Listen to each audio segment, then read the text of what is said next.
21 maggio, sembra di essere a novembre, fa freddo, piove, brutto tempo, speriamo, hanno detto che a giugno arriverà questo caldo africano, speriamo meno africano e più caldo vero, anche se questo cambiamento climatico non fa niente sperare bene. Ne parleremo questa mattina non solo di cambiamento, perché abbiamo anche da proporre un cambiamento culturale, un cambiamento della storia, con dei graditissimi ospiti. Abbiamo in presenza Luciano Sonego, ricercatore storica, parleremo di storia geopolitica.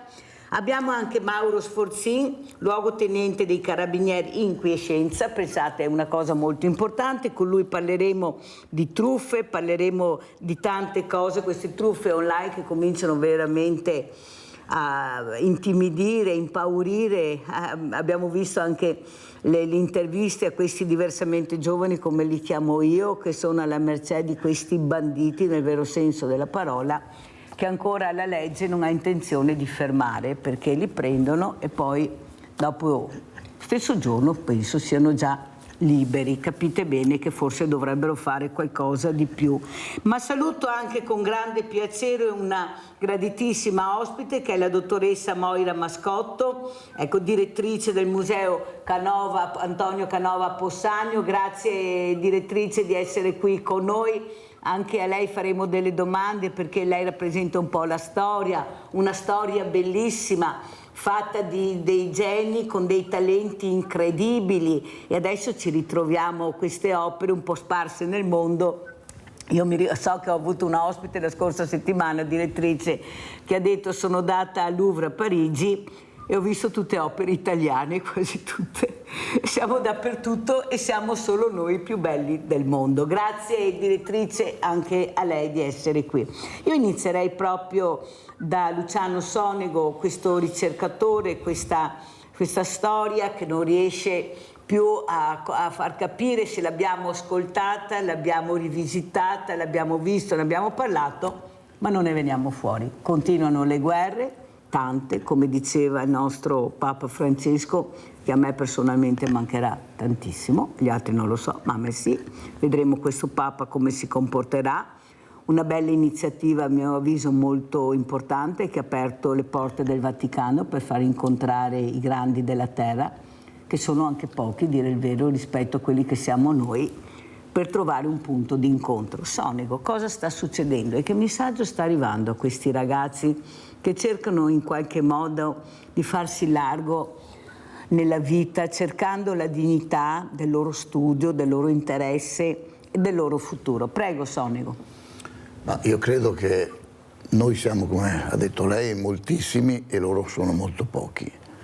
Loro hanno in mano il potere e noi lo subiamo. Queste sono le caratteristiche principali alle quali noi assistiamo ogni giorno. Cosa sta succedendo? Già abbiamo visto che l'elezione di Trump ha sconvolto un po' certi equilibri nel mondo. Trump in qualche modo non sta seguendo la linea dei predecessori e questa è una novità nel mondo. Adesso vediamo cosa succederà, ma già ha iniziato a scardinare certi sistemi di potere che avevano creato una situazione molto grave nel mondo. Adesso questo nuovo Papa, che sembrerebbe frutto degli accordi con Trump e il Vaticano, diciamo che è un Papa che non era previsto, era previsto, non so, tipo Parolin, quei signori là. Però questa elezione ha un po' scardinato, ripeto, un po' l'assetto mondiale. Vediamo cosa succederà. Siamo tutti curiosi a vedere cosa succederà, anche perché in ballo c'è la pace nel mondo, non c'è niente da fare. È con queste armi nucleari che quando qualcuno vuole far paura dice attenzione perché io ho la bomba o le armi nucleari. Sì, ma li hanno anche gli altri però, cioè forse ecco, non c'è la risposta adeguata, le hai tu ma le abbiamo anche noi, perciò sarebbe una vittoria di nessuno a mio avviso, e continuare specialmente a intimidire le popolazioni, ecco è questo. Dottoressa Mascotto, ma si può colpire la cultura, si può colpire quella storia che permette alle popolazioni di veramente di progredire? Ecco, quando io ho sentito che Trump ha tagliato delle università, i fondi delle università, sono inorridita, perché non si può. Quando ho sentito un suo vicino interlocutore che parlava che i vaccini non servono a niente, fanno solo del male, e poi abbiamo visto cosa stava succedendo, hanno dovuto fare dietro front perché stavano morendo i bambini come caramelle. Capite che io sono un po' preoccupata e un po' anche terrorizzata di quello che il giorno dopo può succedere a chiunque. E noi pensavamo di vivere in Europa un momento tranquillo, felice, poi all'improvviso succede il finimondo, con un terrore che abbiamo ancora tutti, che qualcuno abbia deciso di portare a termine il suo proposito, quello di essere l'invincibile, quello che ha deciso la fine del mondo, perché non si può dire altro. Dottoressa Mascotto, quanto può invece la cultura, la storia, ecco, diventare l'illuminazione per certe persone che dovrebbero investire su questo, storia, ricerca, scienza, per un futuro migliore?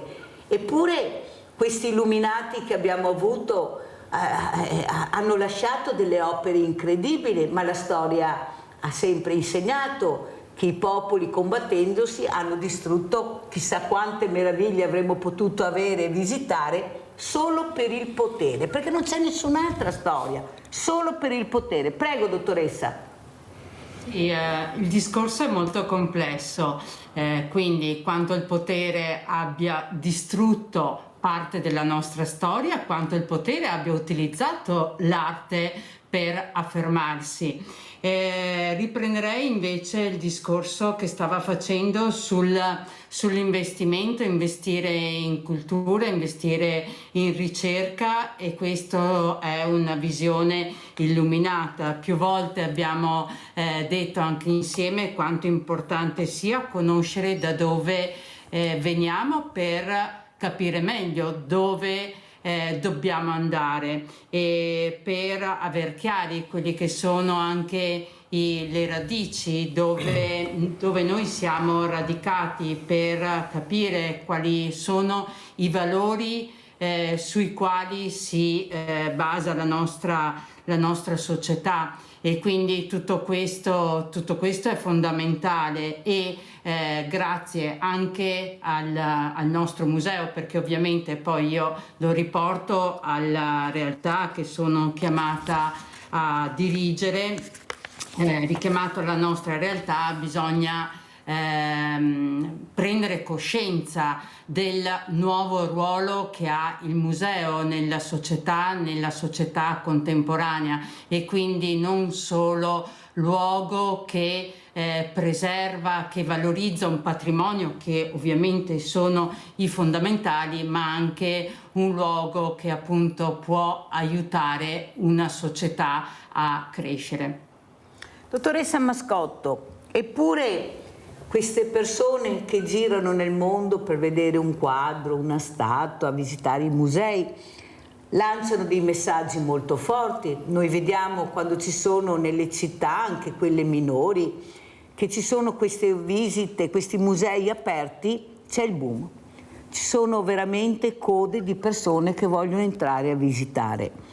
E questo la dice lunga. Non vado a fare shopping, anche l'ultima edizione a Treviso abbiamo visto i negozi che si lagnavano, a parte i bar, le osterie, però i musei e le mostre strapiene di persone che volevano entrare. E questo è un messaggio che dovrebbe far capire che forse siamo troppo chiusi, che forse investiamo troppo poco, che non riusciamo ad avere anche un legame con il mondo del volontariato che potrebbe tenere aperto grazie anche a queste associazioni che sono anche molto preparate, perché ricordatevi che ognuno sa il fatto suo delle associazioni, però siamo divisi e non riusciamo a fare squadra e questo fa male perché veramente siamo il paese più bello del mondo, i dati ce lo dimostrano, i tesori che abbiamo anche, perché non c'è questa sinergia tra associazioni anche di volontariato per tenere in piedi una cultura che da sola non ce la fa, che la politica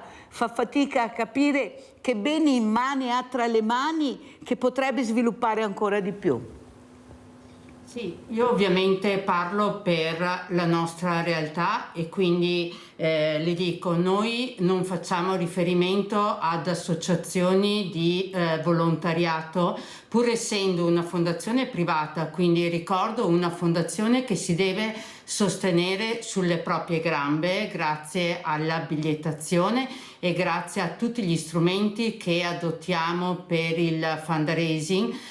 Quindi siamo molto virtuosi, come si suol dire noi un capello lo rompiamo in 4, ma grazie proprio a questa attività virtuosa che portiamo avanti siamo in grado di riconoscere economicamente tutte le persone che vengono a prestare servizio presso di noi, quindi oltre ovviamente allo staff, ai dipendenti e ai liberi professionisti che sono coinvolti nell'attività del museo, abbiamo un servizio di visite guidate, abbiamo un servizio di guardania dove mi piace ricordare che la gran parte sono ragazzi giovani, ovviamente maggiorenni, ma che magari stanno ancora frequentando le superiori, quindi è un modo anche per entrare intanto a contatto con il museo, conoscere il museo, però anche guadagnarsi un soldino e quindi stavo dicendo tutti vengono riconosciuti economicamente.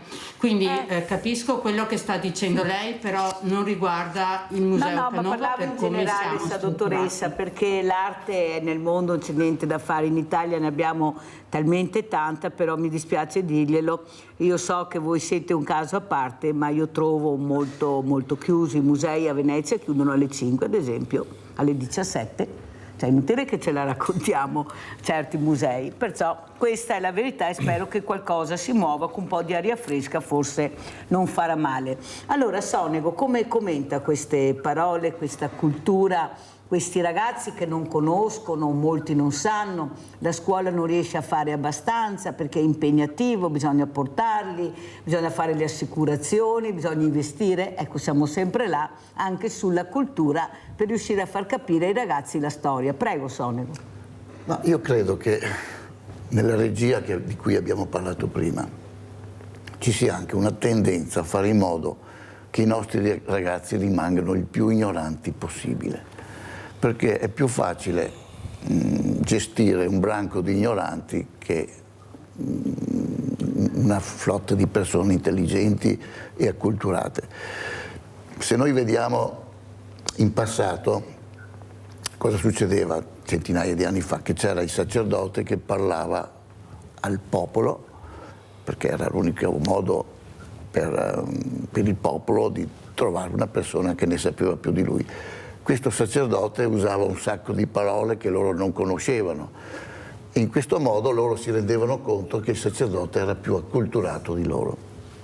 Nello stesso tempo il sacerdote andava a beccare i ragazzi che avevano più acume e li invitava a entrare a fare il sacerdozio. Sappiamo che è così. Ma sostanzialmente il fatto di mantenere i ragazzi ignoranti è sempre stata un sistema per trovare modo di poterli dominare più facilmente. Dante ci ha detto, tra le tante cose che ha detto, non siamo qui per vivere come bruti, ma per seguire virtù e conoscenza. Lui ci ha indicato la via, poi sta a noi insomma capire se è il caso o meno di seguire veramente quella strada. L'importante è appunto che come vediamo la scuola non è più la scuola di una volta. Cioè, io ho una certa età, mi rendo conto che già all'epoca mia non era più la scuola di una volta, ancora di prima. Su questo me ne sono reso conto perfettamente. Però la scuola deve avere modo per far scaturire nel cervello dei bambini qualche cosa che li può trascinare nella vita poi. Cioè, uno si rende conto che gli piacciono i motori, va a fare il meccanico, quell'altro la creatività che ognuno di loro ha. L'importante è in qualche modo far scaturire queste risorse che uno ha e non se ne rende neanche conto alla fine, no? Purtroppo la scuola vedo che è formata anche da certi professori che non hanno questa base, la passione, ma tante dell'insegnamento, vero? Tante volte anche la competenza. E la competenza, dice lui. Allora sentiamo Rinaldo da Venezia, poi andiamo avanti. Vai Rinaldo. Ciao Mirella e buongiorno ai tuoi ospiti. Partiamo da Canova. Canova, va bene, era amico di Floriano. Canova era amico di Floriano.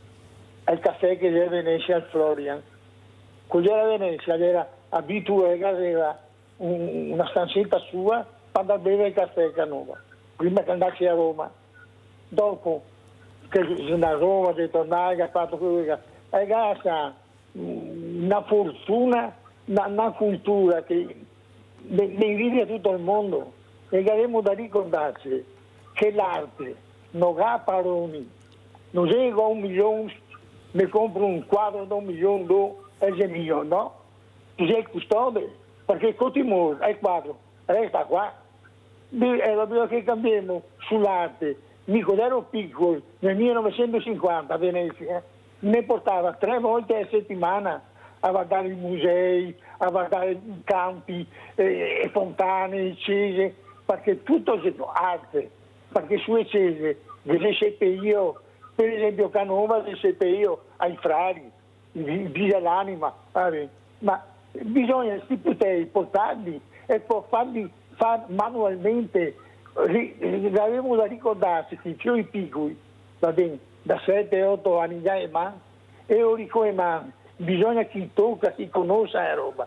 Adesso a scuola non usa più, i voi che parlano inglese, la cosa artificiale, l'intelligenza artificiale, cosa mi interessa? Bisogna che si impara toccando la roba, giustamente il Garaglione che si voleva parlare. Una volta l'Inquisizione, i voleva che stasse tutti cretini e accesa, perché? Perché faceva quello che voleva loro. Invece adesso siamo nel 2025, bisogna dargli a questi tuteli la possibilità, perché l'età che cresce da 5 a 12, 13, che è destina sua, si forma, impara, ma non c'è più come una volta, è giusto. Grazie Rinaldo, fammi andare avanti, se no non ce la faccio, anche tanti servizi, ma ti ringrazio per la telefonata e quello che hai espresso, che è quello che hanno detto anche i giovani studenti che ho avuto ieri. Ascoltateci, che abbiamo tante cose da dirvi, forse anche noi da imparare da loro, non si sa, forse se li ascoltiamo riusciremo a fare questo. Allora, visto che abbiamo parlato di turisti, di mostre, andiamo a vedere il boom turismo alla Gipsoteca Canova.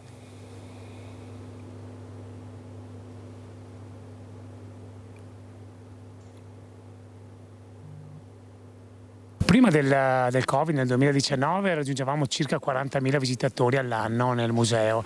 Nel 2022 abbiamo toccato i 73.000 visitatori, oggi l'anno scorso ci siamo attestati intorno ai 60.000 visitatori. Consideriamo però che per 6 mesi la Lazzari è rimasta chiusa, quindi insomma l'aumento è esponenziale, ne siamo veramente contenti. Boom di turisti a Possagno dopo i lavori che hanno interessato la Gipsoteca. Il 40% di coloro che visitano la Pedemontana arriva per ammirare le opere di Antonio Canova, ora in un allestimento che ne valorizza ancor più la bellezza. perché nel 2017 abbiamo restaurato la prima parte della Lazzari e ad oggi abbiamo restituito l'intera Ala Lazzari completamente ristrutturata appunto dal punto di vista sia sismico che il nuovo impianto illuminotecnico. Nell'area tra Asolo e Grappa aprono 9 infopoint per accompagnare i turisti alla conoscenza di un territorio che sta puntando molto a valorizzare le risorse culturali e paesaggistiche, mirando ai numeri ma soprattutto alla qualità del turismo. Tutti interventi fatti per puntare a quello che è un turismo di qualità, un turismo di alta qualità al quale vogliamo puntare come paese, come comune di Possagno, ma come territorio intero. Allora, dottoressa Mascotto, lei che respira questa bellezza tutti i giorni, lei ha sempre detto io sono anche una fortunata, ma anche la fortuna di arrivarci, di poter visitare queste bellezze e soprattutto abbiamo visto a Santa Caterina questa statua che non arrivava più, per fortuna è arrivata, i tempi necessari, la burocrazia. Ecco, cosa dice lei? Questo scambio di queste opere meravigliose, quanto importante è? Prego, dottoressa.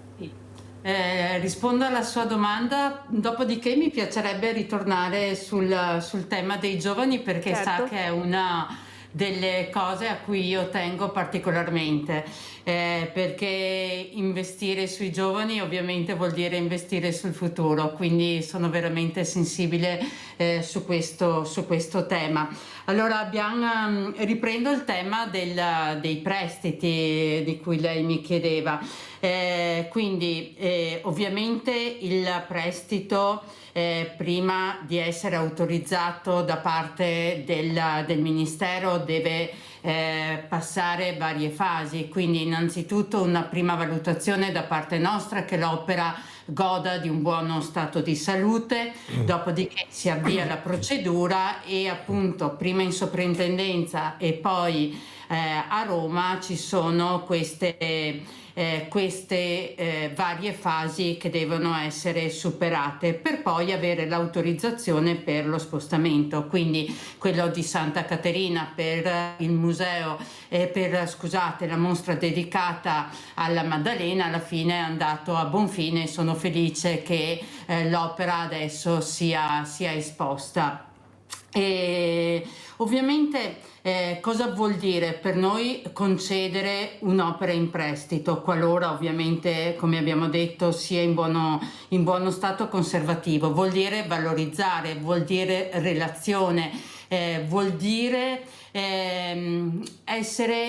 avere la possibilità di entrare nel progetto di altre istituzioni. Riprendendo l'esempio appunto di Treviso, mi è sembrato un caso molto virtuoso poter lavorare in sinergia con il direttore dei musei civici trevigiani, con il dottor Malachin, appunto per far sì che ciò avvenisse, quindi adottare tutte quelle buone pratiche che c'erano state indicate dal Ministero.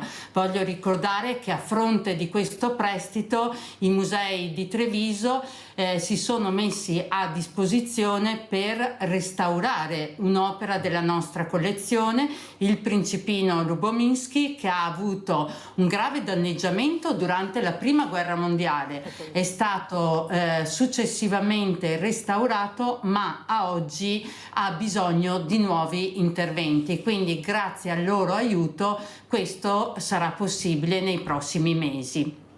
E per quanto riguarda i giovani, dottoressa, allora? Sì, mi faceva piacere raccontarle cosa abbiamo fatto negli ultimi mesi.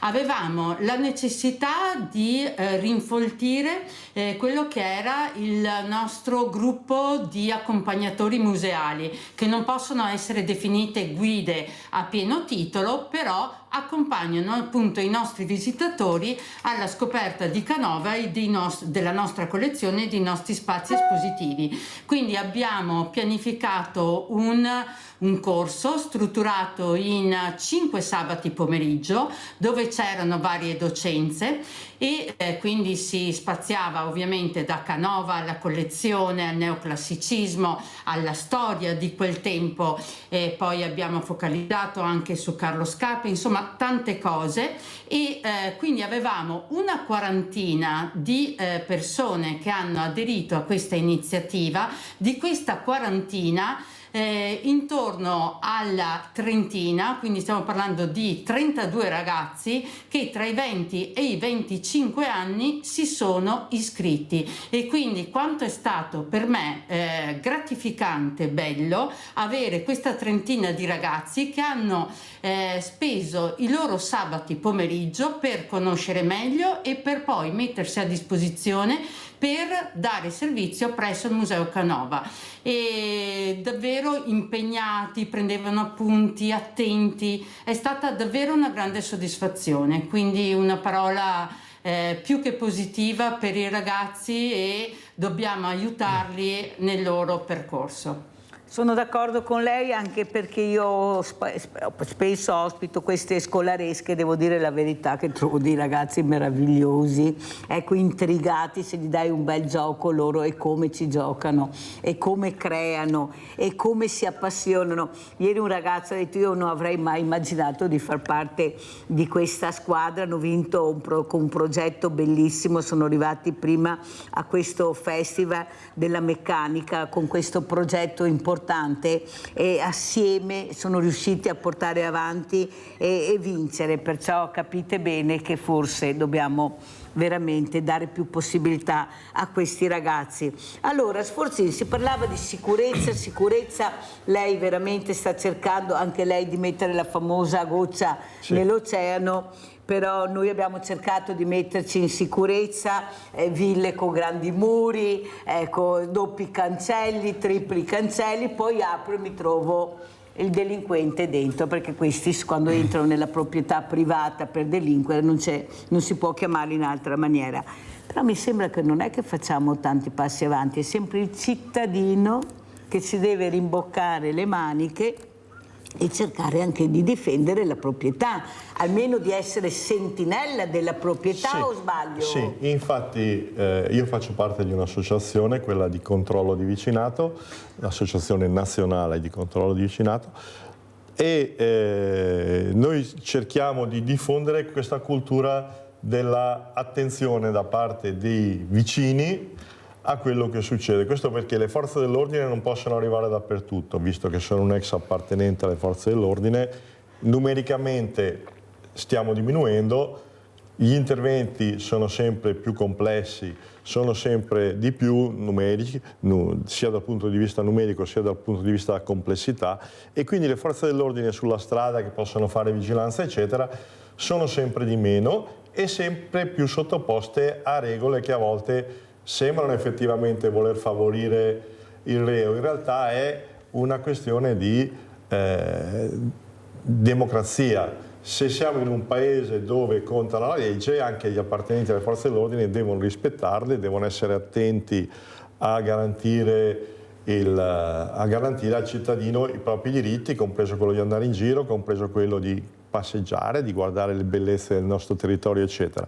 Certo che i vicini possono fare molto, perché quando vedi sempre la stessa macchina che arriva la sera e non è una coppietta ma si ferma nel parcheggio, quando vedi sempre le stesse persone che sai che non lavorano, che sai che non hanno un'occupazione, ma che hanno evidentemente degli introiti, un minimo di attenzione a queste persone, un minimo di segnalazione, e quando vedi che il vicino ha le finestre aperte ma sai che è andato al mare, forse basta una telefonata alle forze dell'ordine, che allora hanno un obiettivo preciso, non hanno un sentito dire, un'impressione, hanno qualcosa di più concreto, e per questo abbiamo nei nostri gruppi creiamo anche un responsabile che magari abbia una preparazione un pochino più avanzata, sappia quali informazioni gestire, quali informazioni passare alle forze dell'ordine, eccetera.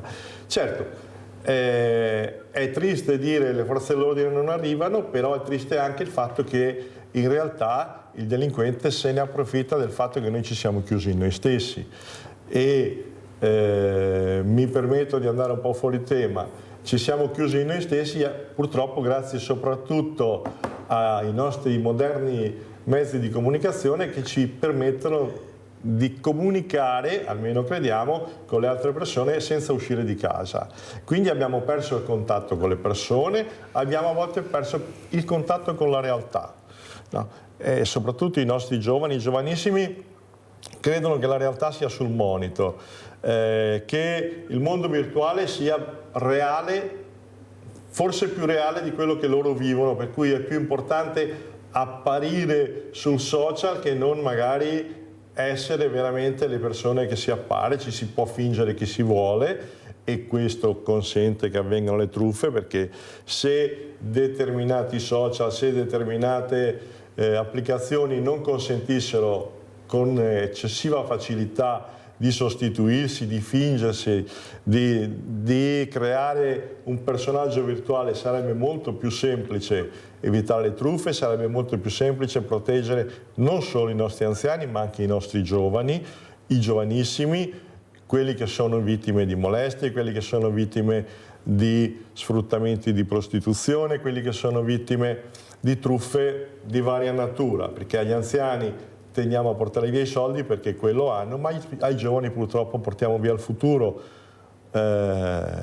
coinvolgendoli in determinate situazioni. E credo che qui il controllo di vicinato, inteso la parola controllo come condivisione, la stessa che si fa sui social, ma fatta col vicino di casa, quello della porta di fianco, che conosci, che sai che problemi ha, come condivisione e come sostegno. Se sai che la persona anziana ha una difficoltà a usare il cellulare, le foto del nipotino che gli mandano, dico dall'Australia per dire una situazione in cui effettivamente è giustificato il fatto che gli mandi la foto anziché portargli il nipotino a vedere, li scarichi tu, gli dici tu: no, guarda, questo link che ti è arrivato non è forse di tuo nipote, ma potrebbe essere una truffa. Potrebbe, ma intanto se la evitiamo o andiamo a controllare. E qualche volta ci si mettono anche le istituzioni che stanno diffondendo tutti questi QR, finché i nostri nonni saranno talmente abituati a aprire il QR in pizzeria per leggere il menù, fuori dal manifestino del comune per sapere dove devo pagare l'ICI, e alla fine cascheranno nelle truffe perché saranno fermamente convinti. Cerchiamo di limitare la necessità per persone che non hanno le capacità, perché appunto abbiamo creato dei nuovi ignoranti, di limitare le possibilità a queste persone di cascare nelle truffe e di cascare nei furti. Guardi, Sforzin, per fortuna che non sanno adoperare queste cose che sta dicendo lei qua, diciamo tra parentesi. Ma purtroppo ci saremo costretti. Ma mi sa che sarà come il nucleare, prima che imparano, anche perché molti non vogliono neppure imparare, non se ne fregano, e hanno ragione, perché guardate cosa sta succedendo, perché lei ha detto portano via gli ori, i soldi a queste diversamente giovani, come li chiamano via. No, c'è una cosa più pericolosa, portano via loro la serenità, che è la cosa più pericolosa, non vivono più bene, cioè non gliene frega niente dei soldi, ma perdono la serenità, la tranquillità quotidiana che avevano, e questo per me è un delitto gravissimo che stiamo facendo. Però quello che volevo capire, grazie comunque Sforzin per questo spiegazione che ha fatto con Luciano Sonego, anzi qui noi vediamo, devo correre perché il tempo è tiranno, cosa ci ha portato. Colgo l'occasione per salutare anche Dio ti salvi Perin, salvi, grazie, hai mandato tardissimo i video, non li abbiamo purtroppo perché siamo tassativi sugli orari, non ce la facciamo, sì no, però abbiamo uno storico che spiegherà. Cosa vediamo qui alle spalle, Sonego? Alle spalle c'è una lapide che possiamo definirla itinerante perché non è quella originale, infatti è di plastica. Questa lapide è frutto di una iniziativa del Comitato Imprenditori Veneti Piave 2000, di cui appunto Perin è presidente, e sono finalizzate a ricordare la storia del popolo veneto dal tempo della Serenissima Repubblica di San Marco ad oggi, insomma. Quindi Perin è un ricercatore storico, come abbiamo già detto, e che è stato qua 3-4 volte, credo, no? Quindi anche molti degli ascoltatori lo conoscono di sicuro. È un ricercatore storico, oltre che un noto imprenditore, molto noto non solo nel territorio trevigiano. Quindi egli è insignito tra l'altro anche del Cavalierato di San Marco di Venezia ed è Cavaliere di San Giorgio di Vienna, per una vicenda che non sto qui a raccontare, altrimenti si fa troppo lunga. Dunque ha a cuore la storia dei nostri avi, che spesso sono dimenticati, come per esempio Marco d'Aviano, che se lo chiediamo... Che lui lo cita sempre ogni volta che viene. Esatto. Egli si interessa di problemi anche delle alluvioni del Piave, collabora attivamente con autorità competenti in materia come l'ingegner Artico, e il quale questo Artico è stato vice sindaco tra l'altro del paese di Oderzo, e si interessa di altre cose. Per esempio lui ha raccolto moltissimi materiali che fanno parte della nostra cultura, cioè materiali che riguardano le attrezzature agricole, vecchi aratri, trattori agricoli, automobili di una volta. Di tutto e di più. Di tutto e di più.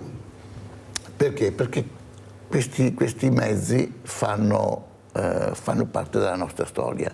Se noi li rottamiamo, un indomani possiamo al massimo avere qualche forma, qualche fotografia, ma andarli a vedere in un museo è già un'altra cosa. Infatti egli sta prevedendo di fare un museo a Susegana, non so se lei è a conoscenza. L'ha anche spiegato, sì. Ecco. Mi sembra che finalmente ci stia per riuscire.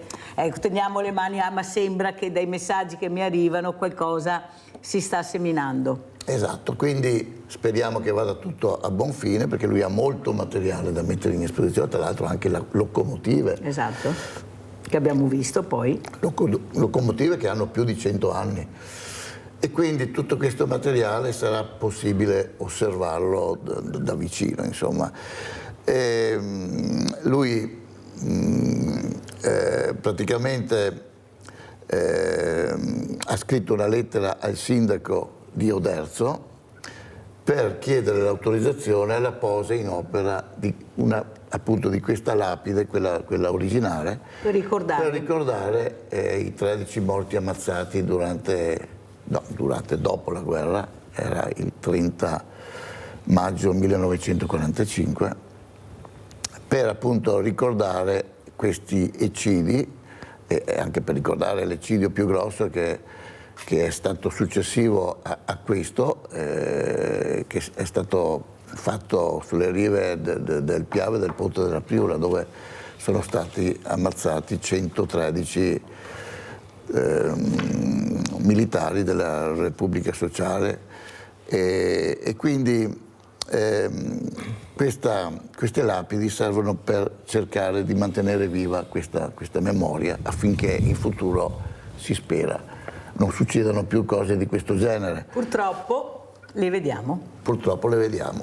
Purtroppo le vediamo ancora, e anche con numeri molto molto importanti che fanno rabbrividire. Pubblicità.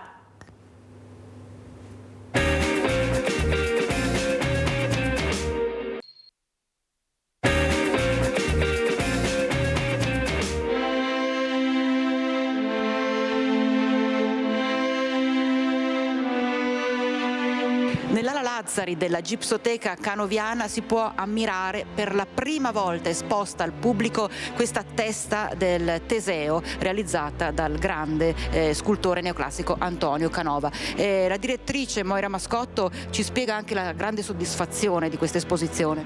Siamo all'interno dell'ala Lazzari, dove appunto abbiamo un percorso espositivo nuovo, temporaneo, che ci racconta dell'opera Teseo sul Minotauro, un dialogo tra tre gessi, e come giustamente già anticipato, alla mia sinistra abbiamo un'erma di collezione privata mai esposta al pubblico, che per l'occasione è anche stata restaurata. Alle mie spalle invece ci sono due gessi che ci raccontano l'opera nella sua interezza. Uno appartiene alla collezione di Possagno, l'altra invece alla collezione delle gallerie dell'Accademia di Venezia. Perché quest'opera è importante? importante perché ci racconta di Canova durante il suo primo soggiorno romano, un Canova che è arrivato dalla lezione del barocco e vedendo gli antichi maestri adotta il loro linguaggio, lo fa suo e quindi con quest'opera si ha la nascita della scultura moderna.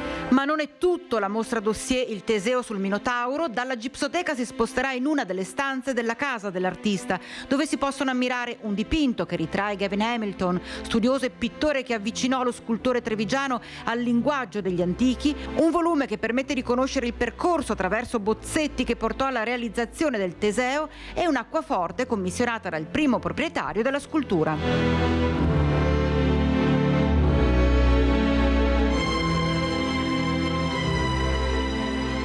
La mostra dossier si potrà ammirare alla Gipsoteca Canoviana di Possagno da domenica 23 marzo sino al 21 giugno.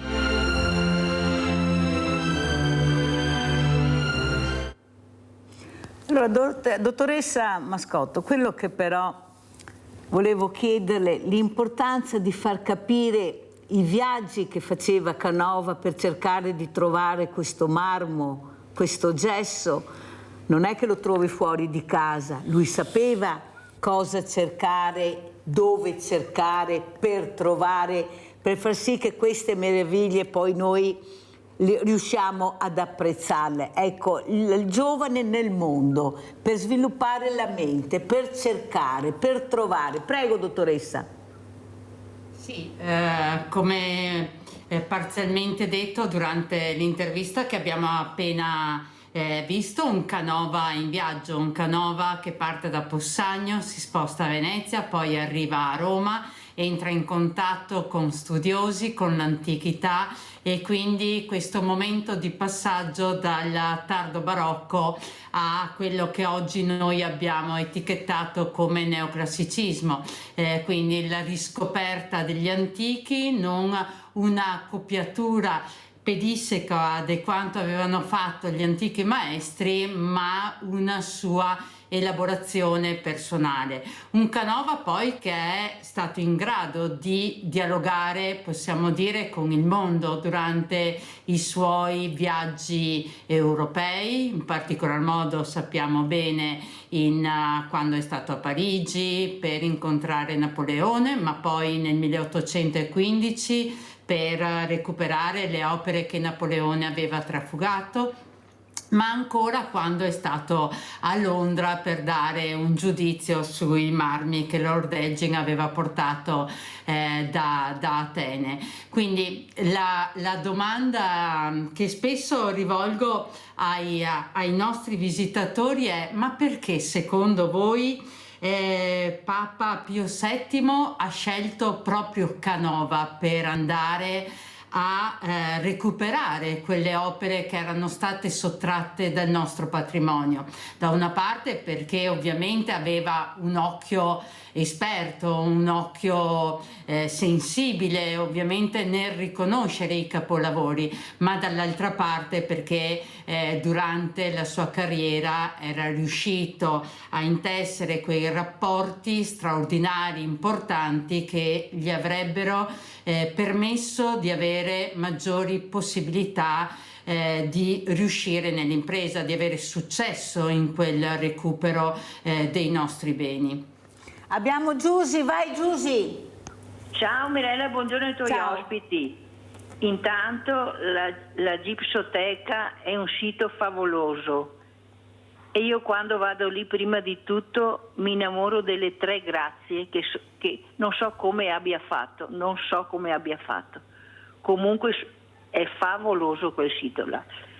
Poi Mirella, cambio discorso, adesso con l'avvio di queste zone rosse, che poi questi si spostano in altri luoghi, li prendono, e specialmente quelli che non sono regolari, senza documenti, ho sempre detto con un charter portarli fuori del nostro paese, perché così come è adesso aumenteranno sempre di più e noi siamo sempre più ritirati in casa, e anche in casa ti vengono a trovare perché magari qualche...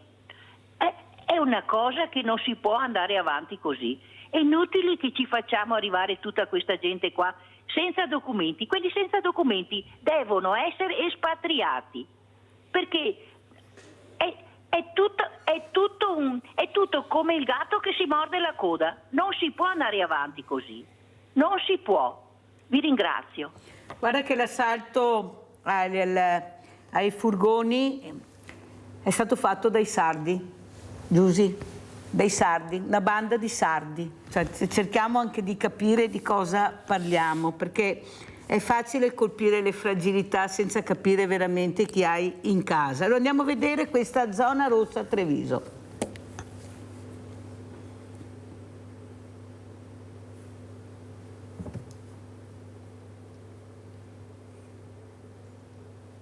All'esito dei controlli delle attività svolte in questi mesi ho deciso per l'applicazione della zona rossa, quindi l'adozione dell'ordinanza a decorrere dal 26 maggio per una durata di 40 giorni. Si colora di rosso il quadrante di Via Roma a ridosso della stazione, l'annuncio a margine del Comitato Ordine Pubblico e Sicurezza, con lo stesso prefetto di Treviso, Angelo Sidoti, a comunicare tempistiche e modalità di una misura attesa quanto discussa. Questo strumento consiste nella possibilità di allontanare tramite un ordine le persone che abbiano commesso determinati reati, abbiano, diciamo semplicisticamente, la fedina penale sporca per determinati reati contro il patrimonio o in materia di stupefacenti, e che abbiano un atteggiamento, comportamenti aggressivi, molesti, pericolosi per la sicurezza pubblica. Da lunedì 26 maggio e per 40 giorni, quindi, Treviso testerà la sua prima zona rossa,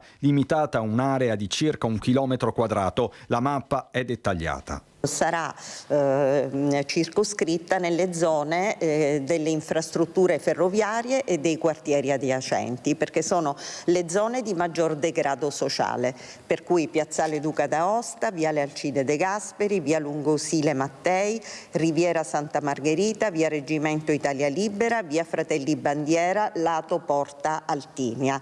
Nell'area vengono ricomprese Largo di Porta Altinia, Via Roma, Via Orioli, Via Tommaso da Modena, Via Girolamo da Treviso, Via Giustinian Recanati, Via Pietro di Dante e Via Dandolo. Quanto a possibili misure analoghe per altre aree in città e in provincia, il prefetto è chiaro, non si esclude nulla, ma servono dati oggettivi. Non è che mi alzo la mattina e firmo un provvedimento. Il provvedimento prevede un'istruttoria, dei tempi, delle analisi, dei dati. Io non escludo nulla, ma al momento, prima di prevedere qualunque altro strumento, bisogna che si faccia un'analisi seria, come è stata fatta per il resto. Attivate forme di collaborazione con i commercianti, nei prossimi giorni si presenterà anche un progetto congiunto con l'ULSS 2 sulla prevenzione della violenza giovanile. Avremo un ulteriore strumento per garantire la sicurezza di tutti. Io trovo più che altro un po' singolare che si rifiuti un modello di rafforzamento dei controlli sul territorio che mi sembra sia molto gradito dalle persone e dalla gente. Ho letto addirittura di valutazioni circa la possibilità che calassero il valore degli immobili delle zone. Francamente io non conosco i mercati immobiliari di determinate città, ma mi sembra un po' strano che questo possa accadere, però per carità fa parte anche questo delle discussioni. Adesso vedremo gli esiti. Mi risulta che la gente è molto contenta che venga prestata questa attenzione, vediamo gli esiti. Gli esiti che abbiamo a livello nazionale noi li pubblichiamo periodicamente, lo faccio anche attraverso i canali social, sono molto positivi sia nei numeri ma sia negli apprezzamenti che riscontriamo. Sforzi, come commentiamo allora? Lei è già carabiniere, sa cosa vuol dire sicurezza, sa cosa vuol dire cercare di arrestare, sa cosa vuol dire lasciarli liberi dopo 2 ore, sa tante cose, anche che magari non ci dice perché davanti alle camere non è che si possa dire tutto, però qualcosina su questa sicurezza che è come la nebbia, c'è e non c'è. Prego. Ma purtroppo, come dicevo, le forze dell'ordine sono sempre di meno. La sicurezza è sicuramente garantita mediante i controlli, ma anche mediante una cultura diversa. Io adesso che sono in pensione posso dirlo, come appartenente alle forze dell'ordine potevo contrastare il crimine già presente sul posto. Il delinquente è lì, lo arresti, lo fermi, lo controlli. non dipende dalle forze dell'ordine se poi lo scarcerano, non guardi me, però quello che possiamo fare tutti è cercare di cambiare il nostro modo di pensare. Ripeto, ci deve essere più solidarietà sociale, ci deve essere più attenzione. Anche questo discorso delle zone rosse trova una sua giustificazione nel momento in cui abbiamo delle aree in cui il degrado è talmente tanto che le persone hanno paura ad attivarsi, hanno paura a chiamare l'allarme e soprattutto che la percentuale di delinquenti, di persone, di microcriminalità, di persone che li sfruttano, che sfruttano anche questa microcriminalità per i loro interessi, è maggiore e quindi ci sarà una minore coesione sociale in quel momento. Allora creare la zona rossa vuol dire allontanare, è vero purtroppo consentendogli di andare in un'altra direzione, ma consente di ricreare un tessuto su cui poi si può costruire qualcosa.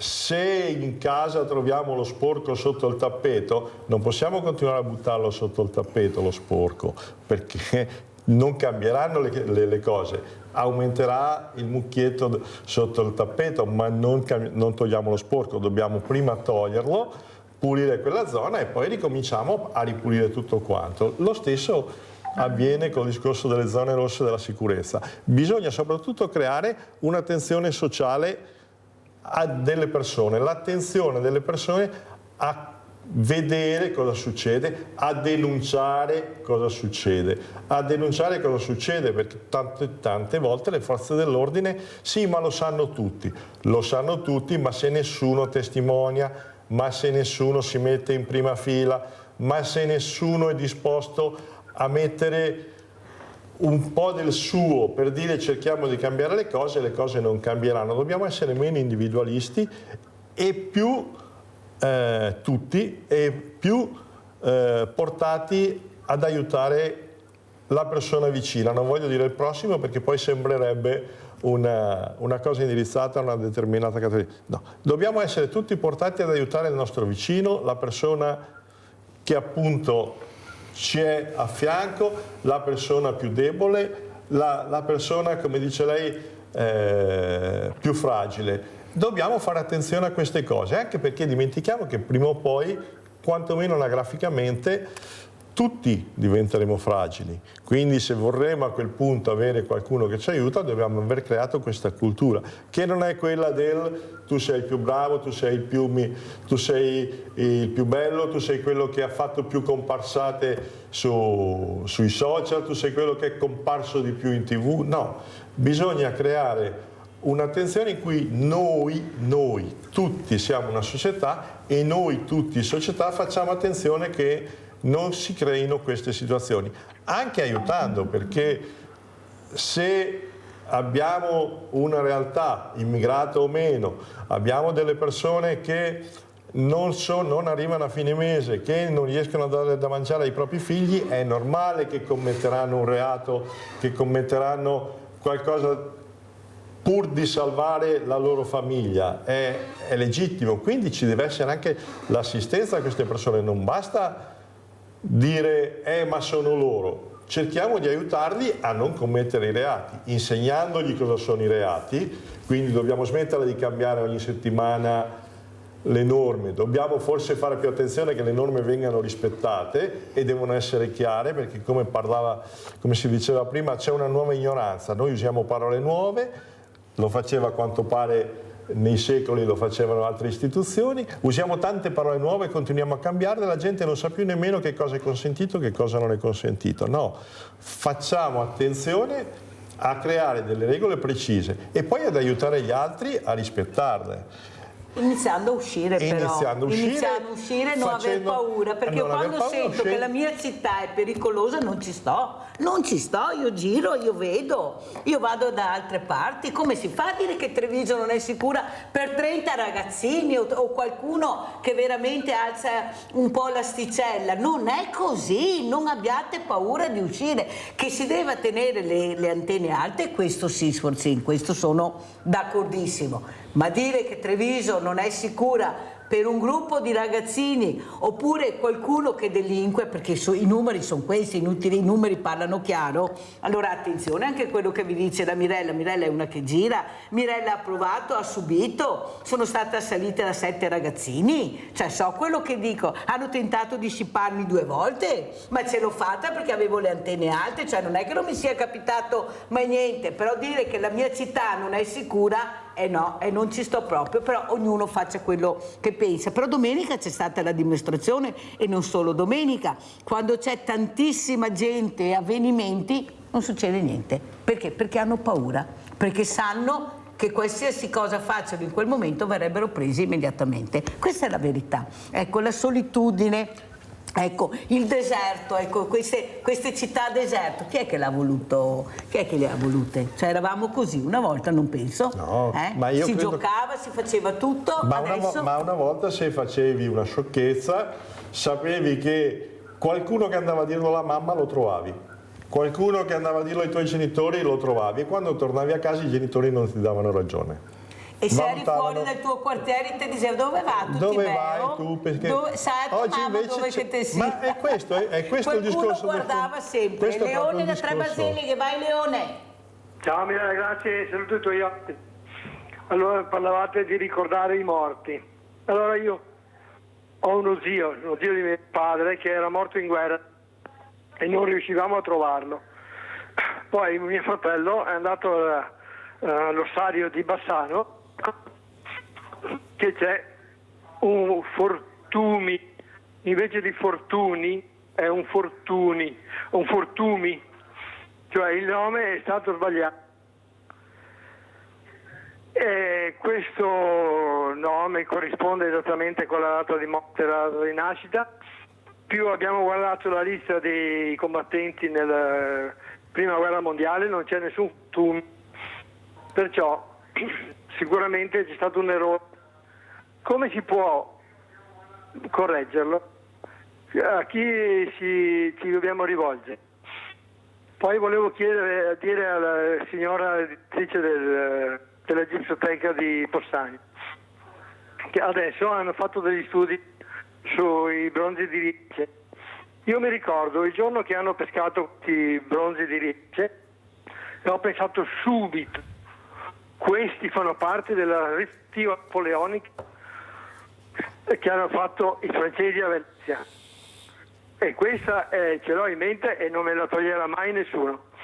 Ciao Mirella, grazie. Grazie. Allora rispondiamo al nostro Leone Sonego. Si può risalire a questo cognome che è stato sbagliato, ha detto di Leone, e trovare veramente il cognome corretto?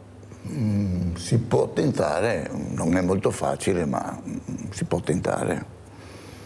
Magari do il numero di Leone, ecco, sì, che così magari vi scambiate. Sì, no, perché è importante, perché anche certo, la sua storia e deve essere rispettata. Dottoressa, come risponde a Leone? Che a me non risulta che sia una rifurtiva napoleonica. Sono stati ritrovati nel 70, però non è certo, non è attestato. Molto bene, ha risposto anche lei a Leone. Allora, Sonego, quello che volevo parlare con lei, la penultima volta che era venuto aveva fatto un accenno alla Russia e a Putin. Visto che questa guerra continua e non riusciamo a capire chi si siederà attorno a questo tavolo per trovare la parola e cercare di trovare e far sì che diventi pace la guerra, cosa ci dice? Qual è la sua storia? Come la vede lei questo Putin? Ma guardi, Putin secondo me è una persona che ritengo equilibrata. Lui sa molte cose che noi non sappiamo per quanto riguarda l'Ucraina. Lui sa esattamente cosa è accaduto, cosa stanno facendo, cosa hanno fatto e cosa hanno intenzione di fare. Diciamo che lui forse è anche molto cauto a compiere le sue azioni di avanzamento nel territorio ucraino, vediamo che lui è attento a non ammazzare i civili, per esempio, va avanti molto gradualmente, non velocemente, potrebbe sbaragliare in maniera molto più evidente il territorio che si presenta davanti a lui per l'occupazione. In realtà va molto gradualmente, cerca di non rovinare le attività, di risparmiare le centrali elettriche, di non creare disagio alla popolazione, questo bisogna anche dirlo. E quindi lui sa esattamente cosa è successo una volta, insomma, purtroppo lì ci sono le conseguenze di azioni di nazioni straniere, che noi sappiamo quali sono stati gli americani, insomma, in pratica, che hanno creato questi problemi. Sappiamo che la guerra non è iniziata 3 anni fa, ma è iniziata nel 2014, però già nel 2014 c'erano già successe delle cose prima, tali per cui Putin, a conoscenza di questo, vuole creare un modo per eliminare questa faccenda, insomma, ecco. Penso che tutti avranno sentito parlare che ci sono degli edifici pieni di bambini che vengono mantenuti pronti per essere seviziati, cioè se uno magari ha un rene che non funziona, attraverso un'organizzazione mondiale arriva lì. Ma dove sono questi bambini? Da che parte? In Ucraina, bisogna anche dirlo perché... insomma, adesso in che parte non lo so, ma... Sì, ma noi in Russia sono in Ucraina. Sono in Ucraina. Perché certo, a casa devono anche capire, sono in Ucraina. E sono messi lì praticamente pronti per essere messi sul mercato, come si dice, le parti che sono richieste da chi ha dei problemi, per esempio di reni, eccetera. Sappiamo anche, e forse molte popolazioni, degli ascoltatori non lo sanno, che molti potenti di questa terra compiono dei sacrifici umani. Forse qualcuno dice, questo qua è matto, ma in realtà è così, è una pratica che va avanti da centinaia, da migliaia di anni. I sacrifici umani sono una cosa che è nota, ma sembra impossibile che succeda. Ad alimentare questi sacrifici umani di bambini, parlo, c'è appunto l'Ucraina che fornisce questa, vogliamo chiamarla materia prima.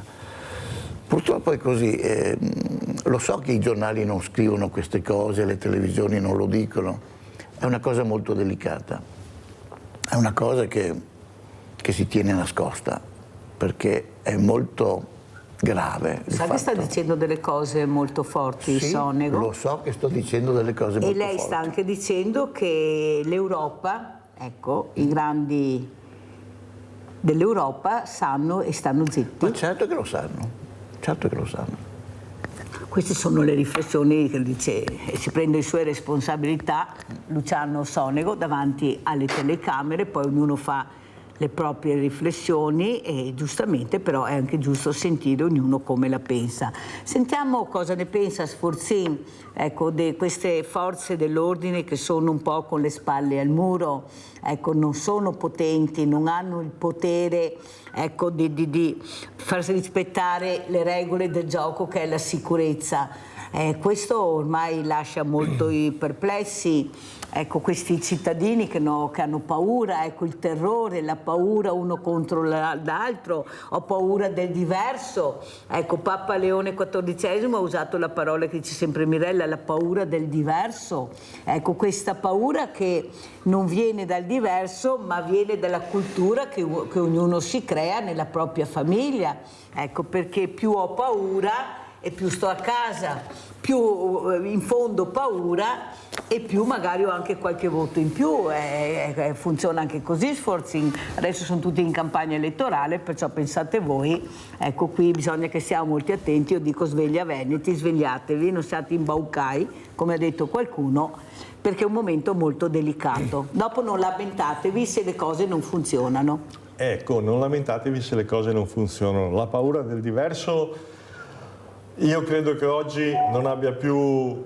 motivo di esistere, nel senso che ormai con i social, con la televisione, con il cinema sappiamo che ci sono persone diverse da noi dal punto di vista del colore, dei lineamenti, delle scelte sociali, delle scelte politiche, delle scelte sessuali e purtroppo anche qualche volta delle scelte morali. Le forze dell'ordine non hanno sicuramente paura del diverso, perché io ricordo che quando mi sono arruolato, e ricordo che sono già in pensione, c'erano già militari di colore, militari provenienti da altre etnie e nessuno li ha mai discriminati. La vera discriminazione era se tu lavori vai avanti e se non lavori non fai carriera. Questa è stata l'unica discriminazione che c'era. Oggi casomai c'è un problema opposto, c'è un'attenzione particolare a che siccome io sono diverso ho diritto di venire al tuo posto. No, tu vieni al mio posto se sai fare il mio lavoro, e questo vale anche per le forze di polizia.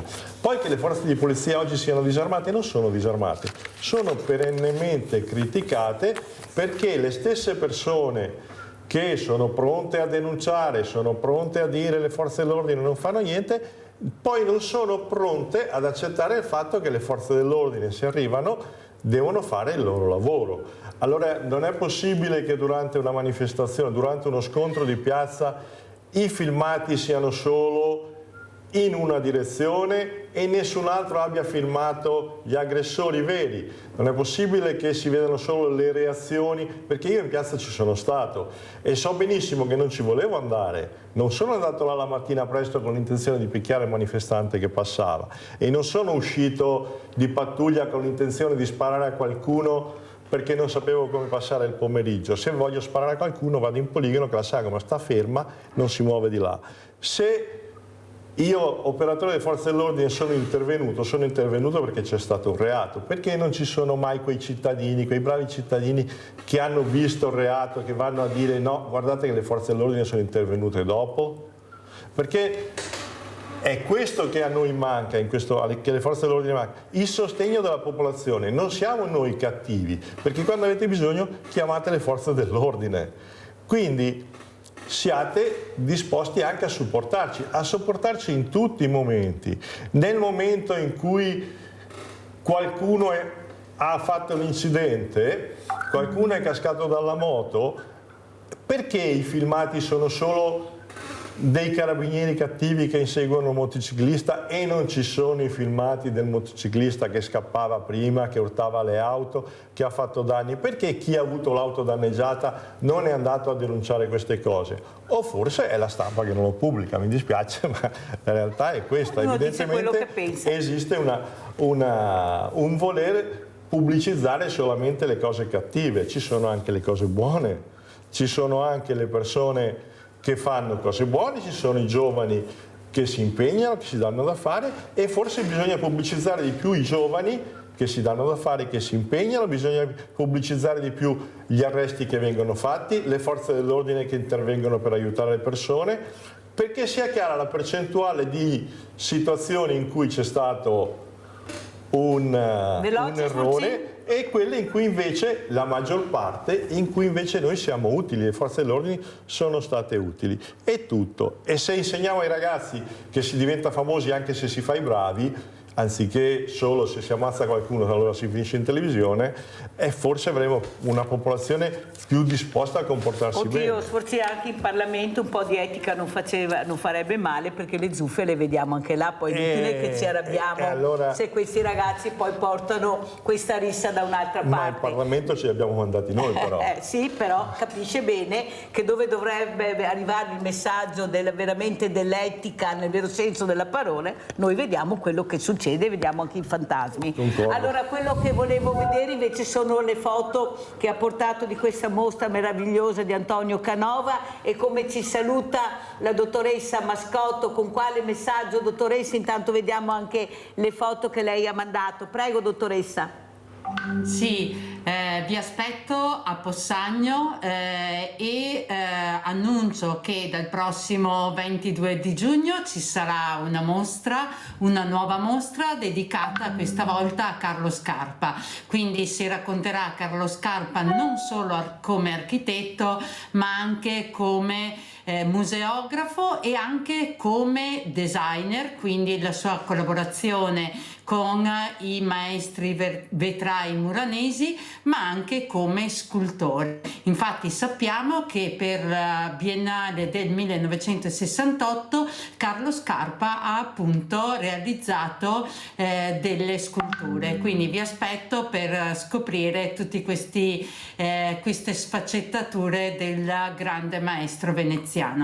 Grazie veramente alla dottoressa Moira Mascotto, direttrice del Museo Antonio Canova, di questa gipsoteca meravigliosa. Grazie ai miei ospiti, a Luciano Sonego, grazie veramente, grazie a Mauro Sforzi. Pubblicità.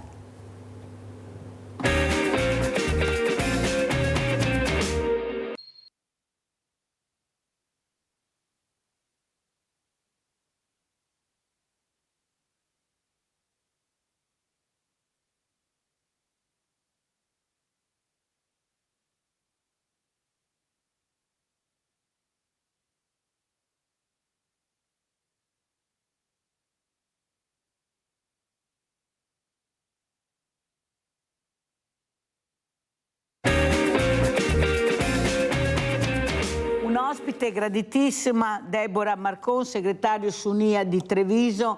Parleremo di case ATER, di case anche ATER comune, privato, perché ancora c'è una confusione, anche perché adesso c'è il bando che scade a fine giugno, perciò svegliatevi, presentate l'ISEE, perché sennò senza di quello non si va da nessuna parte. Saluto anche Valentina Molin, sociologa, eccola, c'è. E anche Mario Molinari, presidente Associazione per i diritti degli anziani.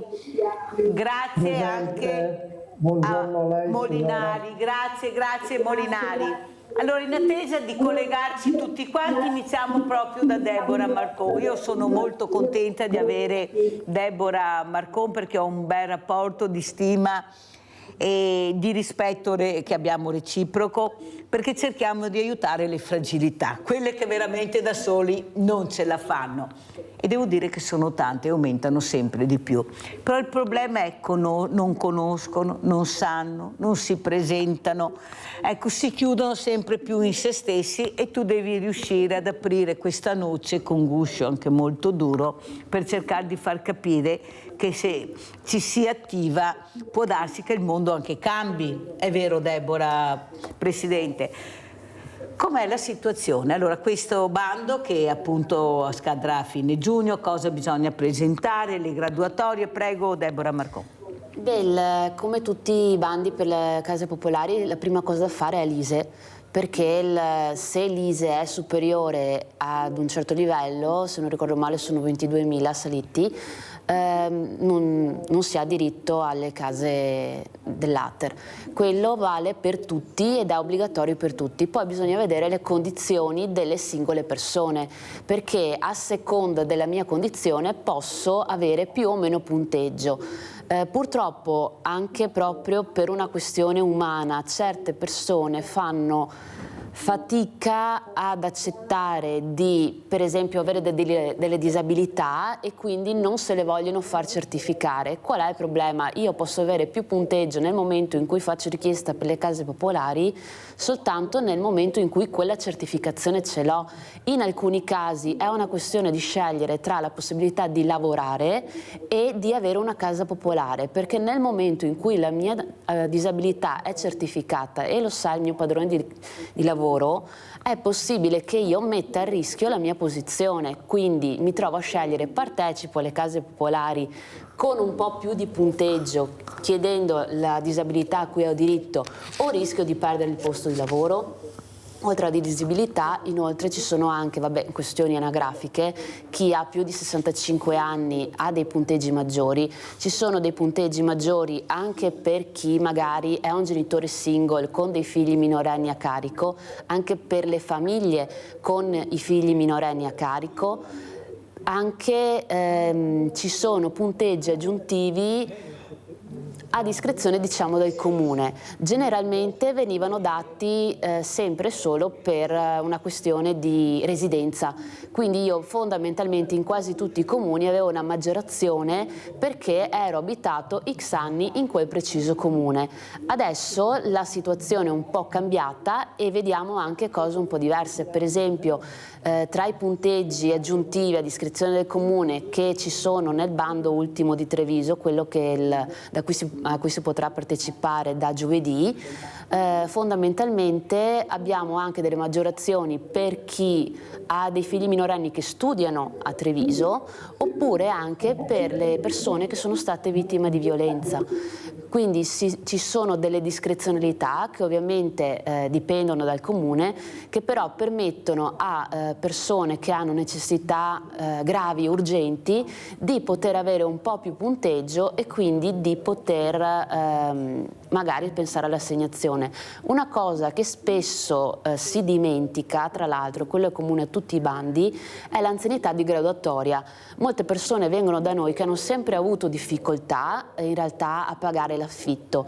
Si trovano in situazioni magari che hanno avuto la disdetta o che proprio non ce la fanno più, però non hanno mai neanche provato a partecipare ai bandi. Invece provare a partecipare ai bandi perlomeno ti fa guadagnare quel punto in più che ad un certo punto, quando arrivi proprio al punto che non ce la fai più, può fare la differenza tra un'assegnazione e invece essere troppo bassi in graduatoria.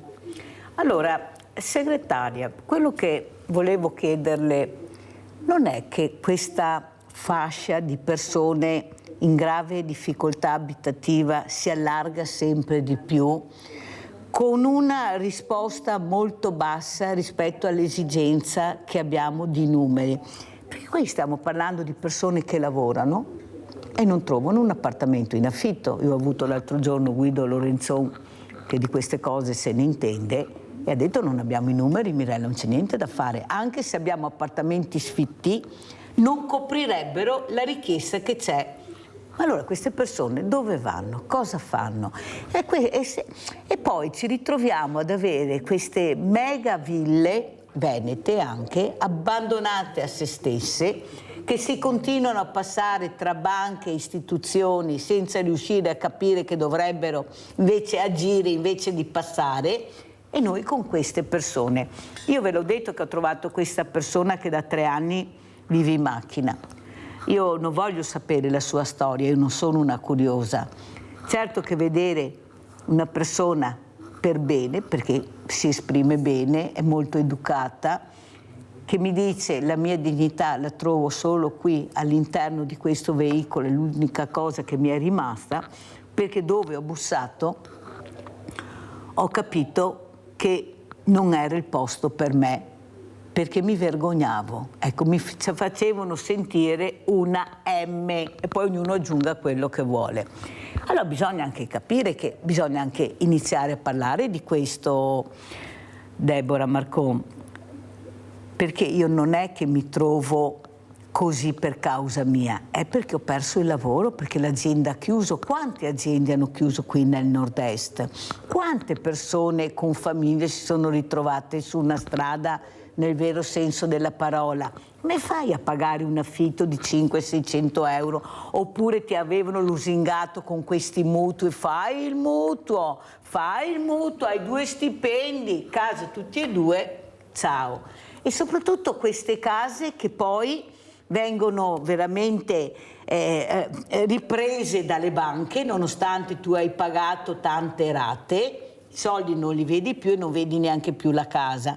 Cioè, non è mica tanto corretta sta storia, lei lo sa come la penso, io spingo sempre qua, tienti la casa ma dammi almeno indietro i soldi o una parte almeno, ma non prendermi tutto. Però c'è un silenzio totale su questo, totale, io penso di essere l'unica che lo dice, perché non lo trovo corretto. Ma come? Io non riesco a pagarti più la casa, beh, tieniti la casa, ma dammi indietro almeno i soldi o una parte ti ho pagato. Ma come possiamo trattare questa gente in questa maniera e poi pensare che siano tutti bravi, belli e buoni con noi? Ma tra l'altro c'è anche un'altra questione sulla questione mutui, che però non è tanto cosa nostra ma di Federconsumatori, che come vengono da noi persone troppo tardi, anche da Federconsumatori arrivano persone troppo tardi, perché le questioni di mutuo, ci sono delle accortenze che si possono fare nel momento in cui io vedo che non riesco a pagare, però devo agire immediatamente attraverso chi mi può consigliare come fare, e in questa maniera magari riesco a gestire quel momento di crisi che mi permette di salvare la casa con il mutuo che io sto pagando. Però nel momento in cui io arrivo troppo tardi a cercare di magari ricontrattare il mutuo, cose del genere, a questo punto vale la legge, che anche in quel caso non è mai stata, diciamo, riadattata alle problematiche, perché tra l'altro si è parlato di perdere lavoro eccetera eccetera, però adesso quello che sta andando per la maggiore può essere anche la cassa integrazione. Noi lo stiamo vedendo molto con alcuni degli inquilini che vengono da noi a segnalare delle difficoltà, e nel momento in cui c'è la cassa integrazione dipende anche da come la gestisce l'azienda, perché se c'è un po' e un po' disperso tutti quanti e si tratta di poco, si riesce comunque a saldare gli impegni presi attraverso il mutuo e attraverso gli affitti. Però nel momento in cui magari l'azienda preferisce gestirla, diciamo, in una maniera facendola pagare a solo alcune persone, o anche semplicemente nel momento in cui effettivamente non ha scelta perché davvero non c'è lavoro e quindi non ha lavoro da dare ai suoi dipendenti, gli stipendi vengono decurtati, abbiamo visto roba anche della metà, e già un affitto riesce a mangiarsi anche l'80% dello stipendio, quando in realtà non si cerca un affitto nuovo e magari si vede che proprio l'affitto richiesto è superiore al proprio stipendio, proprio cioè, nonostante io lavoro full time, vedo, io prendo 900 euro, mi chiedono un affitto di 1000, come faccio? Non è che me ne avanza niente perché è al 110%. Certo. Allora, sentiamo cosa ne pensa anche Mario Molinari, presidente per i diritti degli anziani, che Mirella chiama diversamente giovani. Allora, caro Molì, io so che l'Europa ci dice anziani a 50 anni, però la pensione ce la danno a 70, cioè qua dovrebbero anche spiegare quando siamo diversamente giovani. E soprattutto queste fragilità che non riescono più a farsela, non riescono a curarsi, hanno delle pensioni bassissime. Vorrei che la politica o la nuova politica, se ci sarà, pensasse anche a queste persone, perché se siamo diventati tutti grandi, belli e bravi è merito di queste persone che hanno lavorato in maniera incredibile, qualcuno non gli ha messo neppure i contributi, non glieli ha pagati e adesso ha mille da favola magari, perché funzionava così. Non è che questi non abbiano il loro poveretto pagato, qualcun altro doveva pagare e non ha pagato, ma noi siamo così, siamo chiusi, lavoriamo, almeno vo combatta, cosa vuoi da fare, come diceva Deborah Marcon. Invece bisogna svegliarsi, Presidente, bisogna far sentire la propria voce, i propri diritti. Prego, Presidente Molinari. In effetti è proprio così, perché vediamo che vi sono delle situazioni di bisogno, di sofferenza, di indigenza, alle quali cerchiamo di porre rimedio. Porre rimedio attraverso un servizio che è quello del trasporto verso ospedali, verso ambulatori, per visite mediche oppure per esami diagnostici, gente, di persone che sono appunto in uno stato di sofferenza e di bisogno, perché o non hanno una rete familiare che possa accompagnarli, sono sprovvisti di autoveicoli, e quindi la nostra associazione si pone proprio questo obiettivo e questa finalità, quella di trasportarli in centri specializzati dove hanno bisogno, anche verso magari banche o municipi, uffici pubblici, quindi in maniera tale di sopperire ad una carenza che è manifesta in quanto che il pubblico non la assicura. Questo è, e lo facciamo attraverso il volontariato, e cioè con delle persone fortemente motivate che attraverso la loro disponibilità, la loro abnegazione riescono a far fronte a questo bisogno della collettività. Ecco. Presidente Molinari, però quello che io volevo anche chiedere, devo correre perché il tempo è anche tiranno, è la difficoltà però di riuscire ad arrivare queste persone a questi centri di aiuto che ci sono, perché non sono abituate. Allora, sa cosa ho chiesto io ai sindaci, siccome ne ho sempre tanti che vengono nella mia trasmissione, di fare un censimento. Chi c'è nel mio territorio? Come vivono queste persone? Anche perché non sono tutti paesi o città, New York, cioè. E un sindaco l'ha fatto, il sindaco di Ponzano, e mi ha ringraziato e mi ha detto: sai Mirella, non avrei mai immaginato, sono venuto a conoscenza di persone che avevano bisogno e non sapevo. Allora capisce Molinari che non è che la Mirella abbia scoperto l'acqua calda, è che forse vivo in prima linea, per questo do anche tanto fastidio a tanti, perché poi ho il coraggio di dire quello che vedo, e vedo le fragilità che non sanno perché non sono stati abituati. Qui eravamo i ricco ex nord-est, tutti stavano bene, arrivavano gli stipendi, si andava in vacanza, si viveva, questi artigiani, questi commercianti, questi piccoli industriali.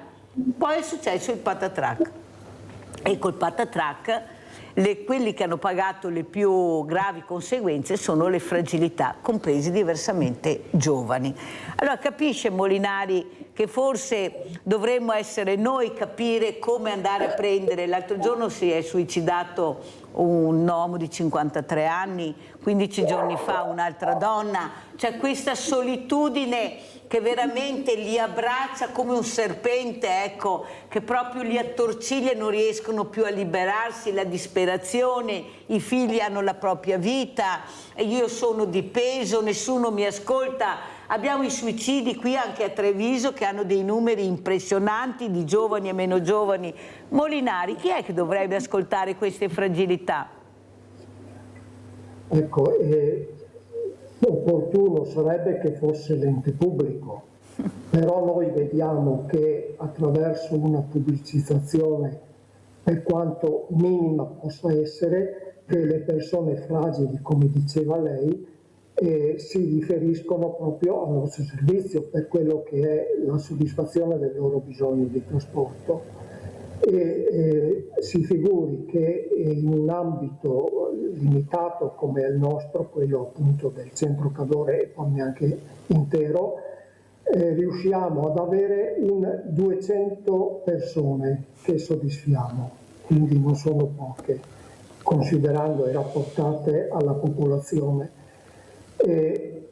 Effettuiamo sui 40, mediamente in un anno sui 45.000 chilometri, e abbiamo per fortuna un numero di autisti largamente sufficiente e siamo in contatto con altre sezioni sul territorio che sono quelle di Auronzo e Lorenzago, oltre naturalmente quella di Calalzo da cui deriva la fondazione dell'ADA, e riusciamo a svolgere un servizio che è apprezzato dalla popolazione e anche dall'ente pubblico, perché cerca di sopperire a quelli che sono i nostri bisogni attraverso contributi che non sono tanto, perché sappiamo le difficoltà in cui si trovano i comuni, tanto consistenti, però dimostrano la buona volontà di venire incontro a questa esigenza della popolazione. Questo è.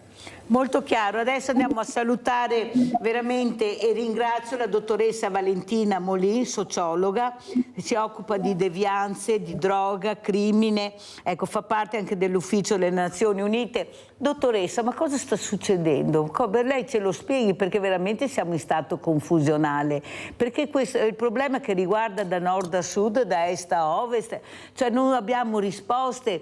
Questi pochi ragazzi rispetto a quelli bravi, io lo dico sempre, dottoressa, perché io li ho qua anche, i bravi sono tanti, che sono riusciti ad avere quella visibilità che non dovrebbero avere, che alzano sempre di più l'asticella, e poi dicono le famiglie. Ma dottoressa, ma se io non ho la famiglia, no, mi scusi perché adesso vorrei capire. Allora, io non ho la famiglia, ho dei genitori che proprio se non li avessi sarebbe meglio. Chi è che mi aiuta, dottoressa?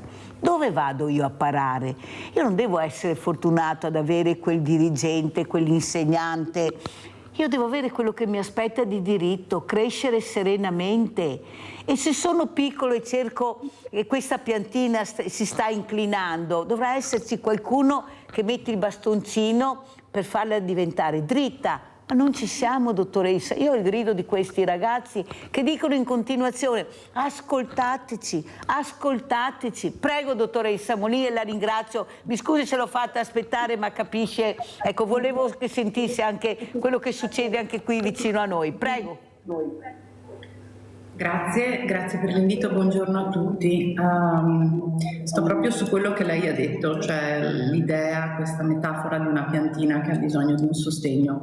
Ecco, credo che il punto principale dal quale forse possiamo partire è che normalmente non ci occupiamo della piantina quando ha bisogno del sostegno, ma ci occupiamo della pianta quando l'albero è completamente caduto. Brava, dottoressa! Quindi è un approccio che è tendenzialmente emergenziale, allora accade qualche cosa di particolarmente grave, drammatico, un fatto di cronaca insomma che scuote l'opinione pubblica e tutti ci svegliamo rispetto al bisogno di occuparci di prevenzione, che però è come dire, un ossimoro pensare di occuparsi di prevenzione quando c'è stato un evento avverso particolarmente grave, perché la prevenzione è qualcosa che accade prima.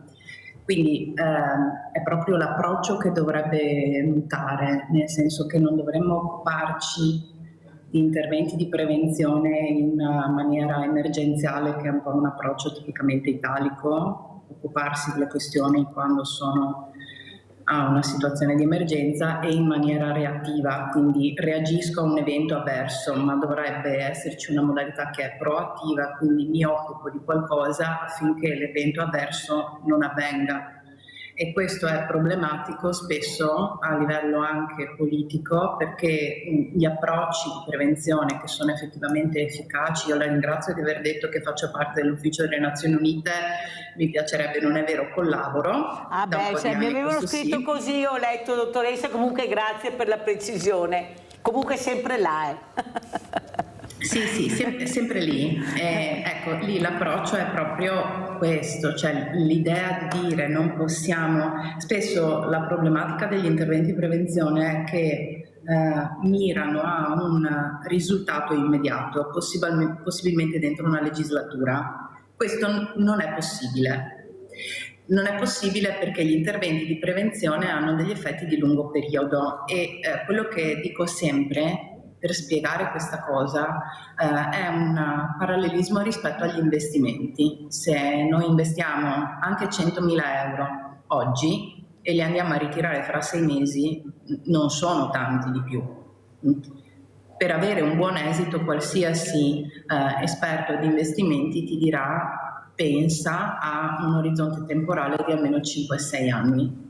Questo è quello che dovrebbero fare gli interventi di prevenzione che sono efficaci, che sono quelli che porto insomma in Italia, anche con tutto l'onore di poter aver contribuito a portare dei programmi di grande impatto. Quindi il punto fondamentale credo che sia questo: avere una prospettiva differente, che non sia reattiva. Spesso si pensa a risposte profondamente severe e senza una visione che sia scientificamente fondata, ma con l'idea che la prevenzione sociale sia una questione di carattere politico. Ora dico, siccome le evidenze rispetto a che cosa è efficace, che cosa non è efficace, che cosa è iatrogeno, quindi produce un effetto avverso rispetto a quello desiderato, ci sono da almeno 50 anni. Ho mandato ieri a voi alcune immagini, una non è rilevante che vengano mostrate, ma c'è un grafico che mostra come ci siano degli interventi che hanno degli effetti, ed è uno studio del 1975, quindi parliamo di 50 anni fa, che dimostra come determinate tipologie di intervento che in Italia continuano a essere messe in pratica abbiano un effetto avverso, quindi aumentino la probabilità che i ragazzi si avvicinino alle sostanze stupefacenti ma anche a altri tipi di comportamento, rispetto a non fare nulla. Cioè è meglio non fare nulla rispetto a fare certi tipi di intervento, che sono interventi che continuano ad essere fatti al momento nelle scuole italiane. Aggiungo un altro pezzo, che è questo: la scienza della prevenzione esiste nell'ambito sociale, però come dicevo prima, qualcuno continua ad avere questa idea che sia una questione di carattere politico. Allora provocatoriamente dico: il pap test è di destra o di sinistra? È laico o cattolico? Quello che io so è che il pap test, che è stato un investimento di lungo periodo perché ha consentito a un sacco di donne di riuscire ad affrontare una situazione tumorale in maniera positiva, e in questo io sono estremamente pratica, quindi a livello utilitaristico continuare a pagare le tasse, continuare a essere qualcuno che contribuisce alla società e quindi non essere un costo sociale ma essere invece una risorsa. Il risultato non si è visto dopo 6 mesi dall'introduzione del pap test, si è visto a distanza di tempo, quando ovviamente a distanza di 6 mesi le donne che erano malate erano già malate. Ma con il tempo si è visto che era più conveniente uno screening sottoposto a tutte le donne in maniera diversa sulla base della gravità della situazione, e questo consente di risparmiare un sacco di vite e di nuovo sarò cinica, ma di risparmiare un sacco di soldi. Gli interventi di prevenzione efficace riescono a far risparmiare un sacco di soldi, oltre ad avere a portare con sé tutta una serie di elementi, anche, questo è evidente, di benessere sociale per tutti, quindi meno accesso in pronto soccorso per problematiche legate a uso o abuso, meno persone che diventano tossicodipendenti, meno famiglie violente, meno arresti. Però alla fine, dottoressa, bisogna sempre investire. Allora, Deborah Marcon, bisogna investire, bisogna fare prevenzione, quello che facevano i grandi illuminati che abbiamo avuto nel passato, che sono questi industriali, che non ci sono più, ma che erano illuminati, che facevano le case vicino alla fabbrica, perché sapevano che avevano bisogno di operai, e per avere un operaio che ha voglia di lavorare, che lavori buoni, vicino, bisogna fare le case. Io dico sempre che forse qualcuno dovrebbe prendere meno yacht, meno grattacieli e fare più case e investire, oppure dovrebbe rendersi garante di questo uomo che cerca un appartamento in affitto ed essere lui il garante di questa persona, perché lo stipendio glielo dà e perciò si potrebbe trovare una soluzione. Perché non si fa qua? Ma una volta con la quinta elementare questi erano dei geni, ma veramente geni, perché capivano l'importanza dell'operaio. Ma vuoi vedere che l'operaio adesso è l'ultimo della scala ed è quello che tiene in piedi l'azienda? Deborah Marcon, che fa fatica. Ecco, noi paghiamo i CEO, avete visto cosa è successo? Ecco, penso che avete visto tutti, no? Anzi, ecco, rimuovere per promuovere, ma li promuovono addirittura dopo che hanno fatto fallire di tutto e di più. Ma allora cosa dobbiamo fare per far capire che la figura umana, come dice il grande professor Gino Gerosa che ho avuto ospite, sì, intelligenza artificiale, ma alla fine è sempre la mano dell'uomo che gestisce il tutto, c'è la figura umana. Prego, Deborah Marcon. Secondo me c'era proprio una sensibilità diversa, nel senso noi ovviamente lo vediamo più che altro per quanto riguarda i proprietari di casa. Ce ne sono molti attenti, oculati, che riescono a capire che se io sistemo una piccola cosa che mi viene segnalata adesso dall'inquilino, poi eviterò di spendere 2.000 euro per dover rifare tutto quanto. Questo era abbastanza frequente quasi ovunque in passato, adesso c'è meno, diciamo, questa cosa. Si tende più che altro a identificare i guadagni, fra virgolette, anche perché, questo però per quanto riguarda le aziende, un conto è io ho l'utile da poter, poi faccio i dividendi e li divido tra tutti i miei investitori e quindi ho più persone contente e questo genera valore alla mia azienda. Nel momento in cui utilizzo gli utili per reinvestire in cose che mi tengono in piedi l'azienda, è un attimo un po' più ostica. Purtroppo questo sistema noi l'abbiamo visto molto anche nella manutenzione delle case popolari. Nel momento in cui io ho ritenuto che le case popolari non avessero più bisogno di un sovvenzionamento extra pubblico, ma dovessero essere gestite completamente come un'azienda che si deve tenere in piedi da sola, io ho dimenticato che in quelle case popolari non c'è la classe, non c'è più, diciamo, più che altro la classe media, c'è una serie ci sono una serie di fragilità per cui il problema della casa o il problema della mancanza del reddito è il minimo dei loro problemi. Le case popolari non erano anche state pensate per questo, erano state pensate per quelle persone che magari avevano bisogno per un periodo di un supporto per poi poter uscire nel libero mercato. Case di emergenza? Più che case di emergenza, perché quello non era concepito nel momento in cui sono state pensate le case popolari, proprio per esempio quei giovani che non avevano altro desiderio che uscire di casa per farsi una vita, una loro famiglia, eccetera, eccetera, non avevano la disponibilità perché avevano appena cominciato a lavorare, prendevano la casa popolare, lì costruivano la loro famiglia, avevano dei prezzi calmierati fino a che i bambini erano piccoli e quindi avevano più spese.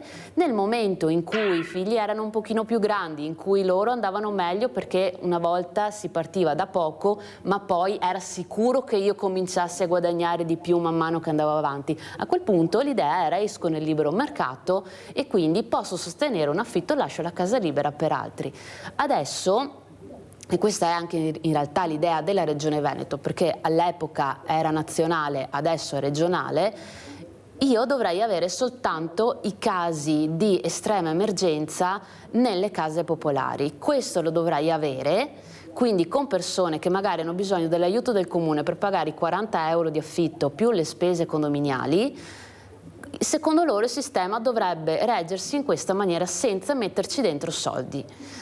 La situazione è logicamente priva di senso perché il costo del mantenimento delle case popolari è molto più alto, specialmente se io le lascio solo ad un parterre di persone in estrema emergenza. Questo tra l'altro cos'altro mi complica? In realtà le situazioni di ghettizzazione, perché io ho persone sempre più sole o sempre più problematiche. Prima si parlava degli anziani, io ho un sacco di anziani bloccati negli ultimi appartamenti dei condomini senza ascensore che fondamentalmente non hanno più la possibilità neanche di scendere per fare una passeggiata, neanche quando non sono bloccati in sedia a rotelle.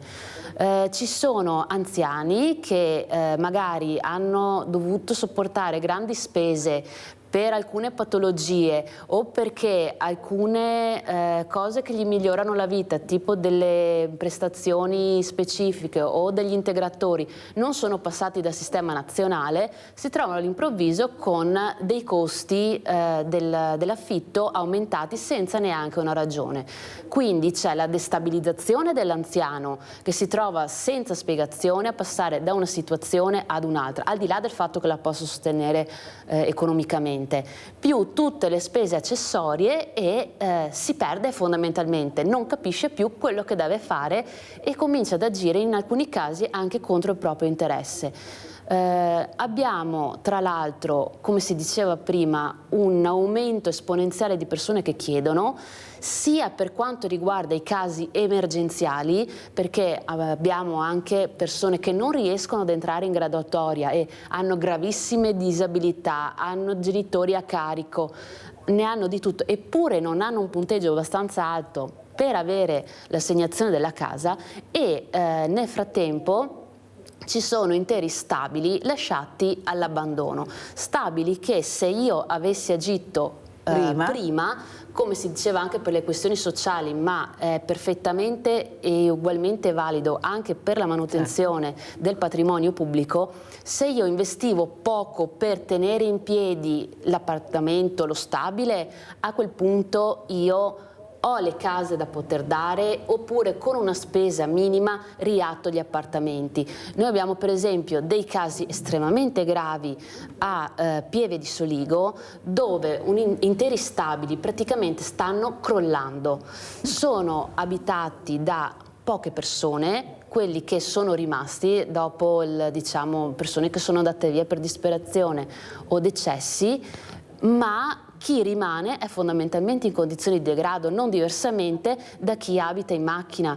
E adesso la situazione è così grave a causa di una manutenzione mai fatta e le intemperie che nel 2023 hanno infierito in maniera terribile, al punto per cui se invece quello stabile si buttasse giù e si rifacesse nuovo, si potrebbe non soltanto dare una casa seria a chi ancora ci abita, ma una serie di case in più a disposizione per gente che adesso le richiede. Però ci vuole un intervento statale e deciso, perché adesso non ce la caviamo più col bilancio del comune. Esatto. Allora andiamo a vedere anche queste immagini molto belle invece di questi automezzi, queste foto automezzi Ada. Cosa sono questi automezzi Molinari? Vediamo le foto che voi cercate, come diceva Deborah Marcon, anche voi di aiutare per investire, investiamo per aiutare, abbiamo bisogno anche del trasporto, abbiamo bisogno dei pulmini. Prego Molinari.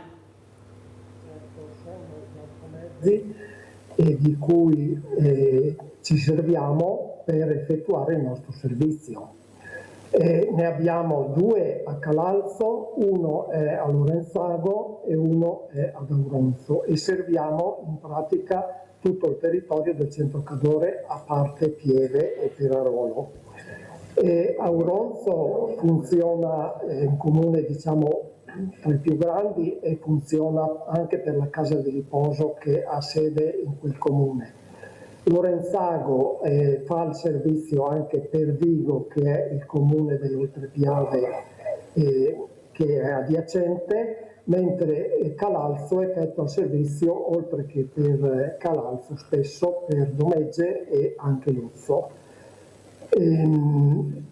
C'è da rilevare che il rapporto è mutuo, e cioè qualora vi sia la necessità, un centro dell'ADA sovviene ai bisogni che vengono riferiti da un altro centro, e questo è reciproco. Quindi per quanto riguarda poi i mezzi, abbiamo per fortuna delle sovvenzioni che ci permettono l'acquisto, soprattutto dal pubblico, e quindi sotto questo aspetto siamo fortunati. Quanti volontari siete Molinari? Siamo in tutto una 60ina di volontari. E l'età più giovane qual è Molinari? Che età avete? L'età purtroppo... Infatti vedo dietro le sue spalle che lei ha anche il supporto che va su e giù, la salutiamo anche questa bella signora che sta cercando, vedete, l'attenzione, che tutto funzioni bene, che non ci siano problemi anche con Molinari. Ecco, complimenti Molinari anche per quello che fate, quello che ci avete fatto vedere. Devo correre perché devo vedere anche le slide della dottoressa. Andiamo a vedere queste slide che ci spiegherà l'importanza anche di capire, ecco, cosa si sta cercando di fare, gli investimenti, e capire soprattutto dove si deve andare a parare. Allora vediamo queste slide e poi le commentiamo. Ecco qua dottoressa. Questo è un grafico che riporta, proverò, è tagliata, almeno io vedo tagliata la parte sotto. Tagliata la parte sotto, perfetto. Vediamo se adesso questo è un grafico che riporta gli esiti di un'indagine del 1975 rispetto agli interventi svolti a scuola con diverse modalità. Mi piaceva portare l'attenzione su questo per quello che dicevo prima, cioè ci sono alcune informazioni a livello scientifico che abbiamo da 50 anni eppure vengono utilizzate poco. La prima colonna è relativa al gruppo di controllo, quindi i ragazzi rispetto ai quali non è stato fatto nulla. Questa è la rilevazione del consumo di sostanze a seguito di un intervento. Quindi alcuni ragazzi sono stati sottoposti ad un intervento di prevenzione di diverso tipo e andiamo a misurare se fanno uso di sostanze, quanto fanno uso di sostanze a seguito di questo intervento.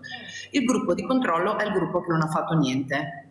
Il secondo gruppo, dove vedete che a seguito dell'intervento aumenta in maniera significativa l'utilizzo di sostanze rispetto al gruppo di controllo, è un gruppo di ragazzi che ha ricevuto un intervento da parte delle forze dell'ordine dove si mette paura rispetto all'utilizzo di sostanze. Quindi guarda che se utilizzi sostanze ti può succedere di morire, diventerai un tossicodipendente, rischi di essere incarcerato, eccetera, eccetera.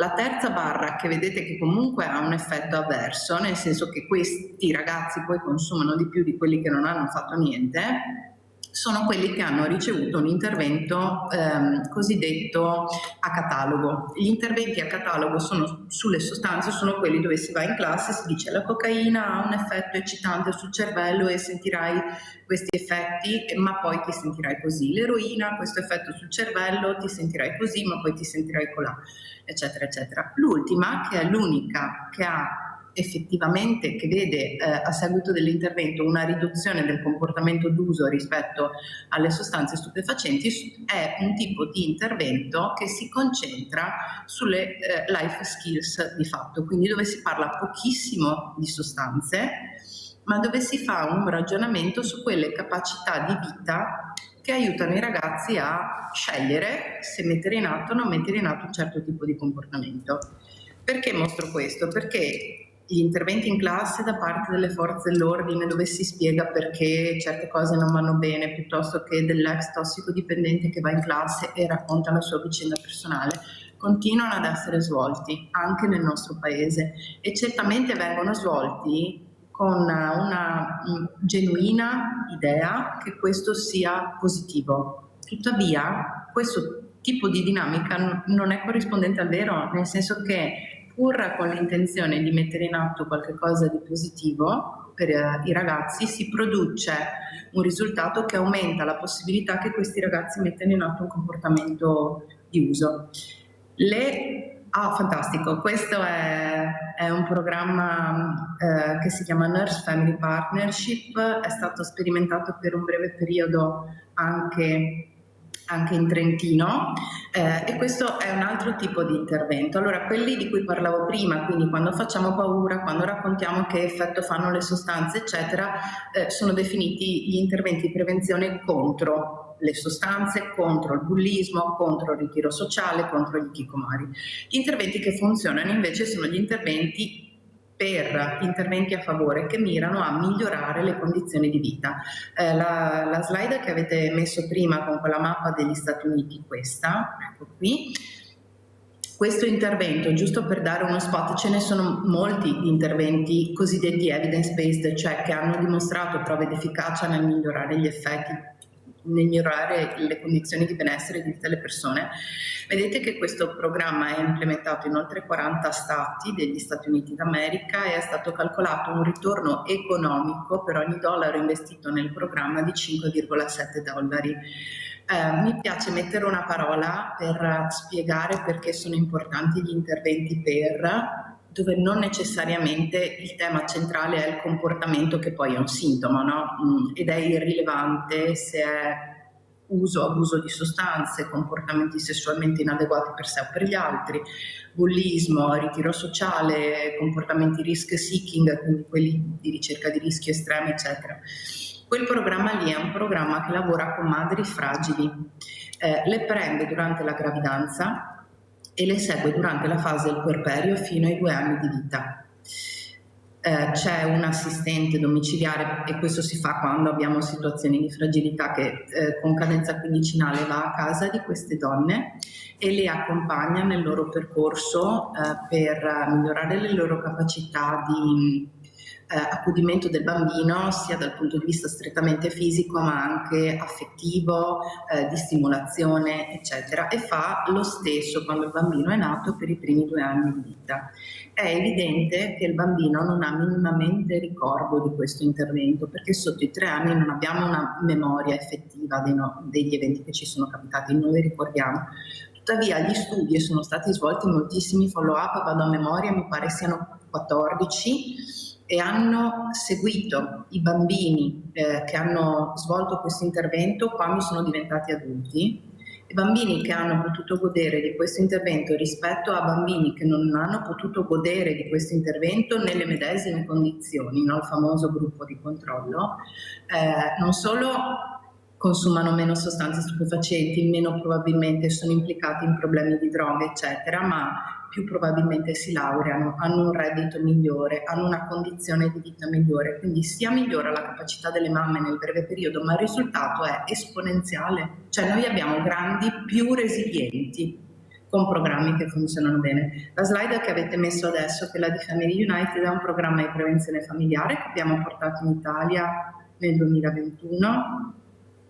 Ormai ci sono 30 formatori, io credo se io non la invitavo nessuno sapeva niente di questa roba, dottoressa. Per fortuna che è venuta questa mattina, vedo che anche Deborah Marcon dice di sì con la testa, per fortuna. Prego, dottoressa.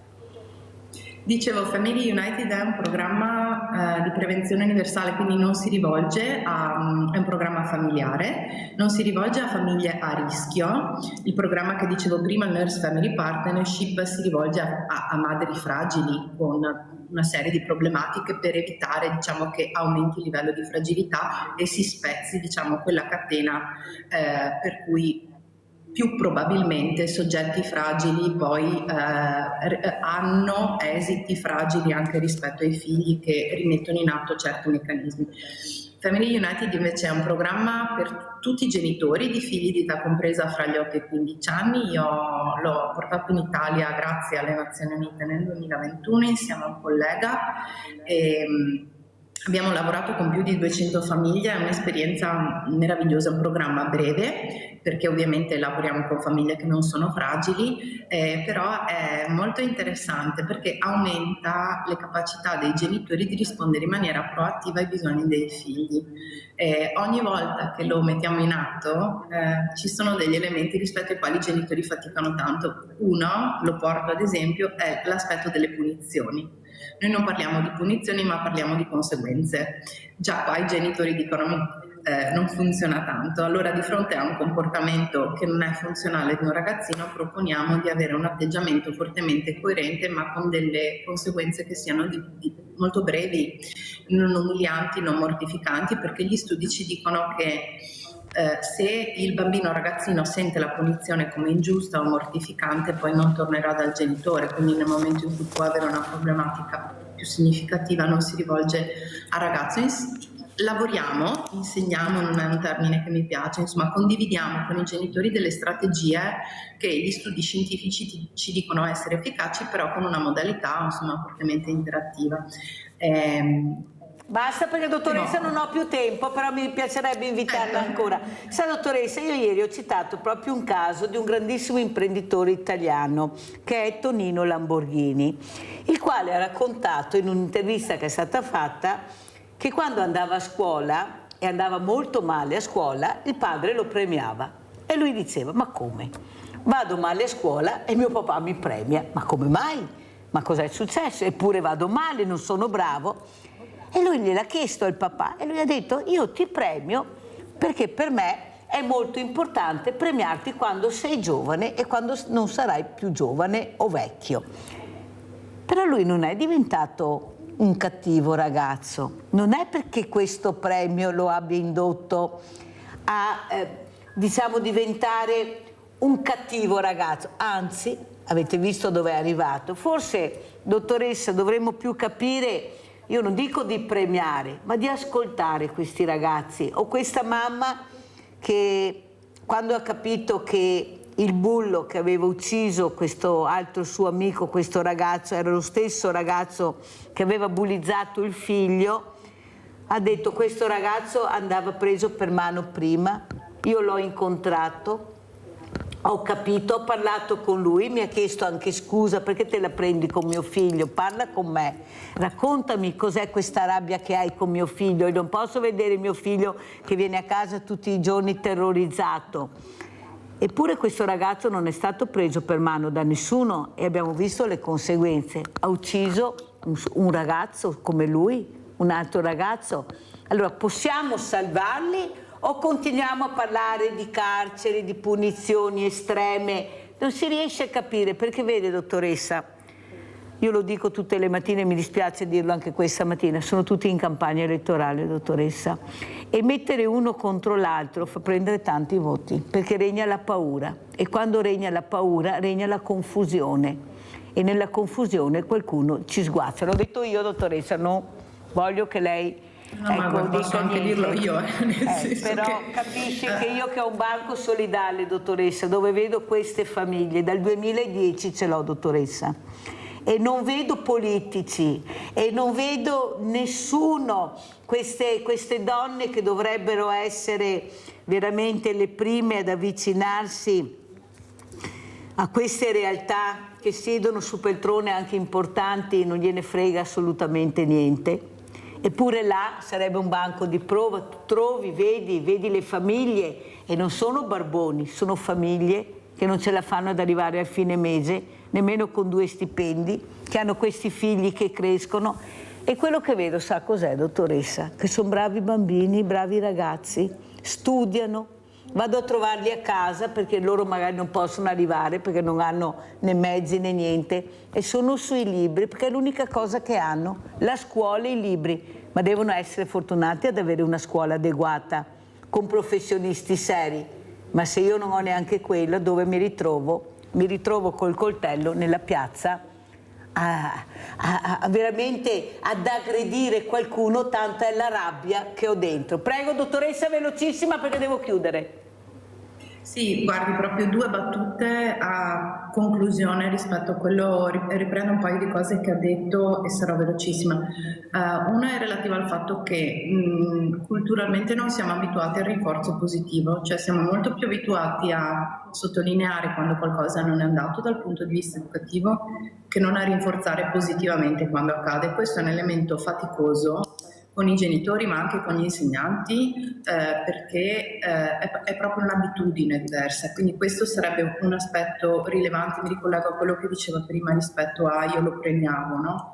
Spesso il premiare è uno degli elementi più rilevanti per un bambino, è sentirsi dire da un grande sono fiero di te, riconosco che ci hai messo tutto te stesso, e questo mi ricollega all'altro elemento che è il processo. Siamo abituati a essere molto più ad attenzionare molto di più gli esiti finali, il risultato finale, che non il processo che ha portato a un evento. Quindi se un bambino o un ragazzo parte da un punto di partenza differente da un altro, può fare tanta più fatica pur raggiungendo un risultato minore, ma andrebbe premiato lo sforzo che sta ponendo a quello che fa, perché questo è funzionale ad avere un adulto più capace di stare nel mondo in maniera positiva e quindi di mettere in atto tutta una serie Dottoressa, devo chiudere, proprio non ho più tempo, ma è stata molto veramente esauriente. Cosa dici, Deborah? Abbiamo sentito delle cose che non avremmo immaginato, grazie alla dottoressa che ci ha raccontato anche cosa è riuscita a portare in Italia, ma se lei non ce lo dice qualcuno non ce l'ha detto, dottoressa, non sappiamo niente. Perciò grazie veramente, veramente grazie tantissimo alla dottoressa Valentina Molin, sociologa della devianza, soprattutto si occupa di questo. Grazie anche alla nostra Deborah Marcon, segretaria su INIA Treviso, di essere stata con noi, e grazie anche a Mario Molinari, presidente Associazione per i diritti degli anziani. Grazie, ci incontreremo ancora. Pubblicità.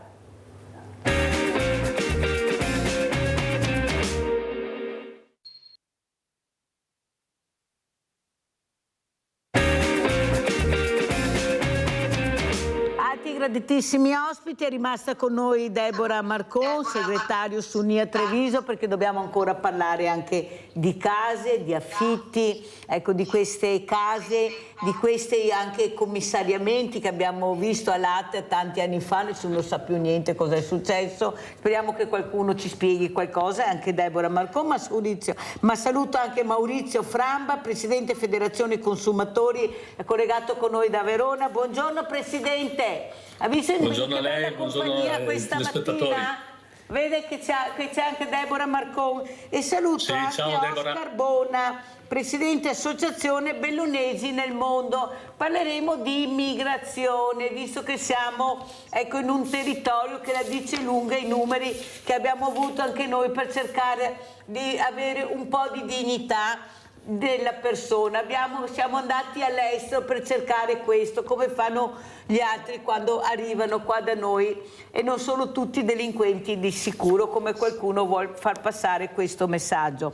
Allora, Framba, Presidente, cosa ci racconta? Questi consumatori che non riescono più a capire cosa sta succedendo. Io dicevo prima, il Banco Alimentare o famiglie con 2 stipendi che non ce la fanno a arrivare a fine del mese, ragazzi che crescono, la borsa della spesa non ne parliamo, ormai dai fruttivendolo, come qualcuno dice, trovavi una volta 1 euro, 2 euro, adesso vai a 8, 10, 12 euro, ecco, è diventato un lusso andare anche dal fruttivendolo per non pagare delle bollette, dell'energia e di tutto quello che serve. Prego Presidente Framba.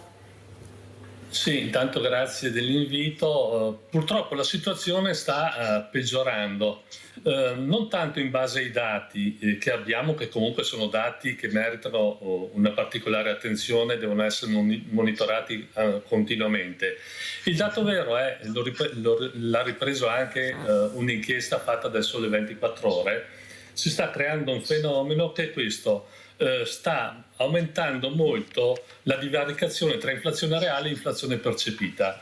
Questo è un fenomeno che logicamente si realizza quando ci sono momenti di crisi e di difficoltà, perché le persone hanno una visione, non dico alterata della realtà, però una visione basata soprattutto sulla preoccupazione. Oggi c'è una grandissima preoccupazione per quanto riguarda l'andamento dei prezzi, che è molto più alta di quando l'inflazione era vicina alle 2 cifre, cioè nel 2023. Perché questo, se guardiamo un attimo questa slide, vedete come l'inflazione per quanto riguarda il nostro paese, scusate, io ho riportato lì, essendo di Verona, anche l'andamento dell'inflazione a Verona, perché fa parte di una conferenza che avevo fatto. Comunque a partire dal 2022 l'inflazione nel nostro paese aumenta in maniera esponenziale e la cosa importante è che non si abbassa arrivati al 2024, ma continua, seppur lentamente, ad aumentare. Difatti l'inflazione del mese di aprile 2025 rispetto all'inflazione del 2024 è dell'1,9 a livello nazionale. Però l'inflazione percepita, che era questo concetto che ho cercato velocemente di esprimere, è che è intorno alle 2 cifre, è del 9,9. Vuol dire che nelle tasche delle persone, nel pensiero delle persone, ma anche nelle tasche delle persone ci sono meno soldi. Essendoci meno soldi succede quello che diceva lei, le persone riducono i consumi, cambiano i consumi, un fenomeno al quale stiamo assistendo, e questo soprattutto nei mercati rionali, sono sempre più le persone che si presentano nei mercati a comprare frutta e verdura, come diceva lei, a fine del mercato, perché quelli sono i resti, passatemi il termine, sono la frutta e verdura che costano meno. Siamo preoccupati.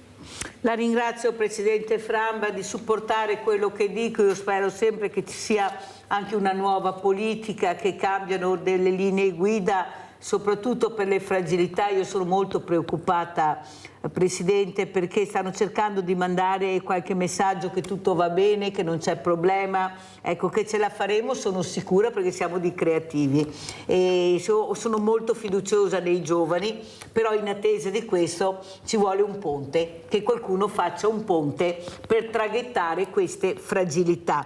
Oscar Bona, cosa ci racconta, Presidente, di questa associazione Bellunesi nel Mondo? Loro sanno cosa vuol dire, cosa era una volta la fame, non la povertà, la miseria, che è un'altra cosa. Ecco, non c'erano i banchi solidali, non si aveva niente, allora si cercava di prendere questi navi ed andare all'estero per cercare di trovare fortuna. Qualcuno ce l'ha fatta, qualcun altro no, però la storia gira sempre alla stessa maniera, non c'è niente da fare, chi prima o dopo, però si arriva a questo. Prego, Presidente. Beh, va ricordato che fino appena prima della tragedia del Vajont nel 63, la provincia di Belluno, come anche le altre province montane del Veneto, in particolar modo Vicenza con l'Altopiano, la Lessinia e il Veronese,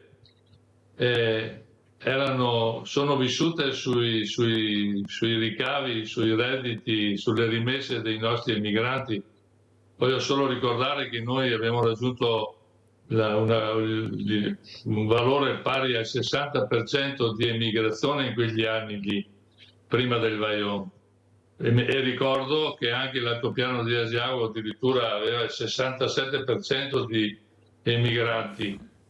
Con il disastro del Vajont c'è stato un cambiamento dell'economia della provincia di Belluno, con l'arrivo delle aree urbanizzate per le attività industriali, artigianali e commerciali, e quindi le cose sono cambiate. Però fino agli anni 70 praticamente i nostri genitori, i nostri nonni sono andati in giro per il mondo, in modo particolare nella vecchia Europa, la Svizzera e il Belgio in particolare. Presidente, cosa dicono quelli che hanno la fortuna ancora di raccontare qualcosa? E se non c'erano le società di mutuo soccorso sarebbe stata ancora peggio la situazione, perché le società di mutuo soccorso avevano un compito importantissimo. Io ne ricordo una che ha sede qui nel territorio del comune di Belluno, nella zona dell'Oltrardo, che è un torrente che attraversa Belluno, e questa società di mutuo soccorso, che si chiama la Bandiera dell'Oltrardo, è stato scritto lo statuto nel 1903.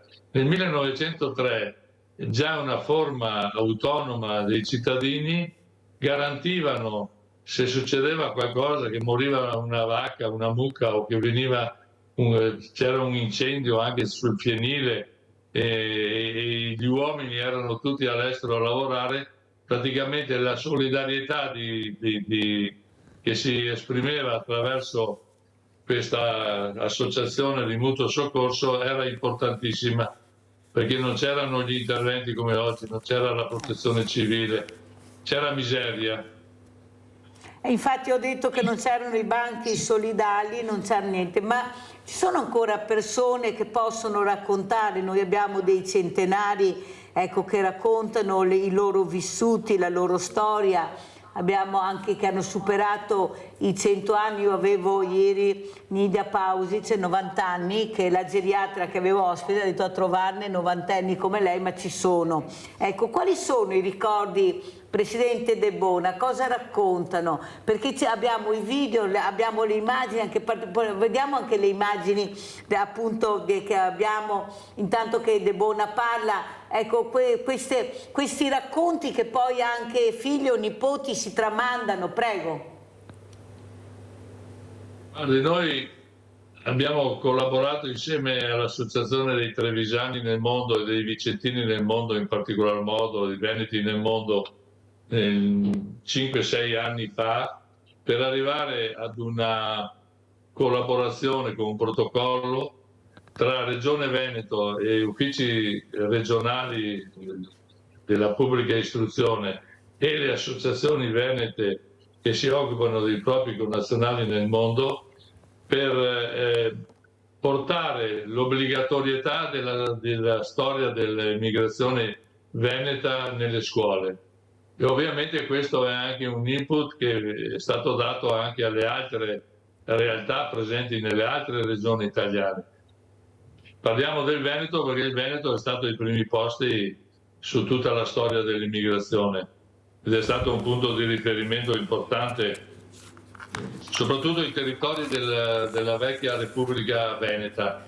che comprendeva anche parti della Lombardia o parti a nord dell'Emilia Romagna. E quindi il fatto di aver sottoscritto questo protocollo ha consentito di prevedere la possibilità che gli insegnanti possano portare le testimonianze dirette invitando i sopravvissuti, non solo professori o docenti universitari, ma anche persone che hanno vissuto le esperienze della miniera in Belgio, le esperienze dei cantieri della Svizzera, del nord-est della Francia, della Germania dal punto di vista del manufatturiero, quindi tantissime iniziative. Noi come associazione abbiamo creato anche diversi organismi come Accademia ABM.it oppure il Comitato Scientifico Aletheia, che è quello di stimolare le famiglie di guardare a casa se c'è qualche documento storico, se c'è qualche anziano nella famiglia ancora vivo che possa raccontare la propria storia della sua emigrazione. Sì, però bisognerebbe portarla a qualcuno in politica questa storia che forse ancora non ha capito bene. Presidente, devo correre, se no non ce la faccio. Deborah Marcon, però la storia è storia, come dice il Presidente, ma qualcuno non vuole conoscere la storia. Tanto che vediamo che le guerre, i morti sono sempre i civili e perdiamo dei tesori immensi in mani che fortunatamente la storia aveva lasciato. Però non gliene frega niente a nessuno, purtroppo. Quello che però noi vediamo è che bisogna aiutare queste fragilità, come raccontava Deborah Marcon, perché non hanno nessun supporto, non sanno neanche dove chiedere, perché neppure questo è spiegato, dove sono gli uffici, quali uffici. L'ISEE, ma cos'è l'ISEE? Delle volte mi chiedono, Mirella, perché non sono stati abituati? Non posso incolparli, però è l'ascolto che tu devi fare alle fragilità, che poi chiederò anche a Framba. Prego Marcon.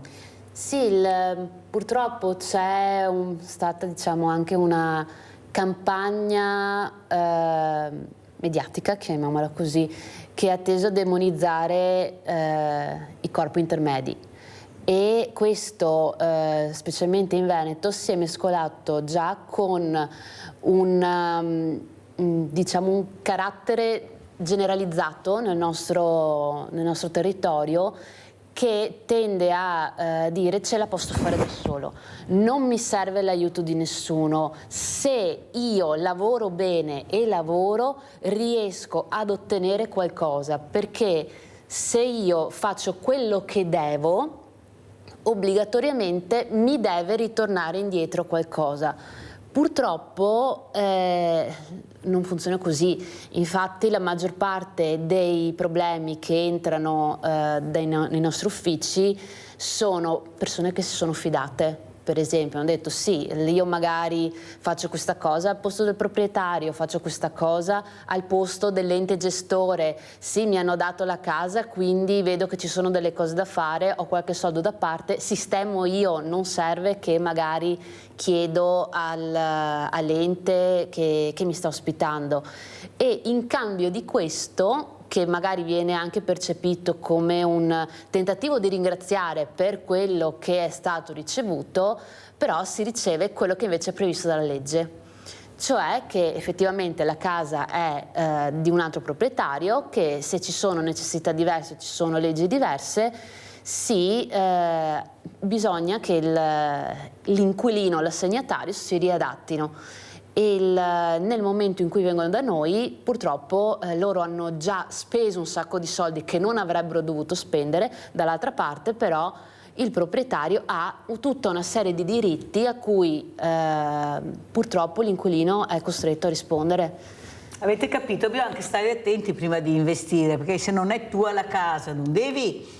Tanto non mi manderà via nessuno, perché poi non funziona così e poi i risultati li abbiamo anche visti. Ovviamente si possono fare accordi, ci si può mettere d'accordo, però bisogna parlarne. Esatto, parlarne e soprattutto mettere per iscritto, della serie io riconosco questa cosa qua che avresti dovuto farla tu, in cambio perlomeno, non so, mi garantisci che invece di avere un contratto di 8 anni mi dai la garanzia che ce l'ho più lungo. Una volta dicevano, Marcon, carta canta, via andò. norme, così dicevano i nostri, che erano più saggi di quello che pensiamo. Adesso noi abbiamo tante carte e tanta burocrazia e non ne veniamo fuori. Una volta una stretta di mano e si andava avanti, ed erano anche molto seri su questo. Ecco, i grandi accordi che si facevano nelle piazze e nei mercati, ecco, nessuno veramente ha qualcosa da dire. Forse dovremmo fare tutti un passo in meno, perché c'è la burocrazia che ci sta soffocando e non abbiamo poi risultati. Spendiamo soldi ma risultati zero. Allora, Presidente Framba, da parte del consumatore, sempre con le spalle al muro, anche voi avete cercato di fare rete, di comunicare, ma come dice Deborah Marcon è fatica, siamo anche profondo nord, c'è anche il profondo sud, ma anche qua mica facile la storia. Perché? Perché non siamo abituati, ci vergogniamo, abbiamo paura, c'è il pudore. Prego, Presidente. Sì, quello che diceva Deborah è vero. Il discorso è questo. Io sono però ottimista, perché lo vedo anche per il lavoro che stiamo facendo. Far cultura, fare informazione, una comunicazione corretta può portare in un periodo come questo a modificare i comportamenti. Noi stiamo vivendo un momento di grande trasformazione nella società, tutto è più veloce, l'intelligenza artificiale, la tecnologia, e le persone non vanno al passo con questi cambiamenti velocissimi. E ci sono fasce di popolazione, tra i quali gli anziani, che sono quelli che, come potremmo dire, soffrono di più, vero? Come diceva prima lei, l'ISE, lo SPID, eccetera, eccetera. Qui non si parla più la lingua madre, che comunque è poco anche conosciuta nel Veneto, perché abbiamo tutti i nostri dialetti. La situazione è difficile, però bisogna che tutte le organizzazioni, a partire dal SUNIA, con il quale anche a Verona collaboriamo, di fatto siamo vicini, siamo fratelli, sorelle, non so cosa vogliamo dire, è proprio quello di fare educazione. Fare educazione e consumo non è una cosa di poco conto, è una cosa fondamentale, perché le persone vanno educate. È un lavoro difficile. Da noi le persone che si rivolgono davvero sono in gran parte anziane, e sono persone che comunque vanno educate, devono trovare il coraggio, e bisogna far trovare coraggio anche alle persone, lo diceva Deborah prima, per farli uscire da questa situazione quasi di colpa. Non so, oggi se sei povero, se sei in difficoltà o se hai qualche disgrazia ti senti in colpa. È giusto da un punto di vista religioso sentirsi in colpa, ma non è detto che la colpa o la povertà dipenda solo da te stesso. Questa logica del fare tutto da solo.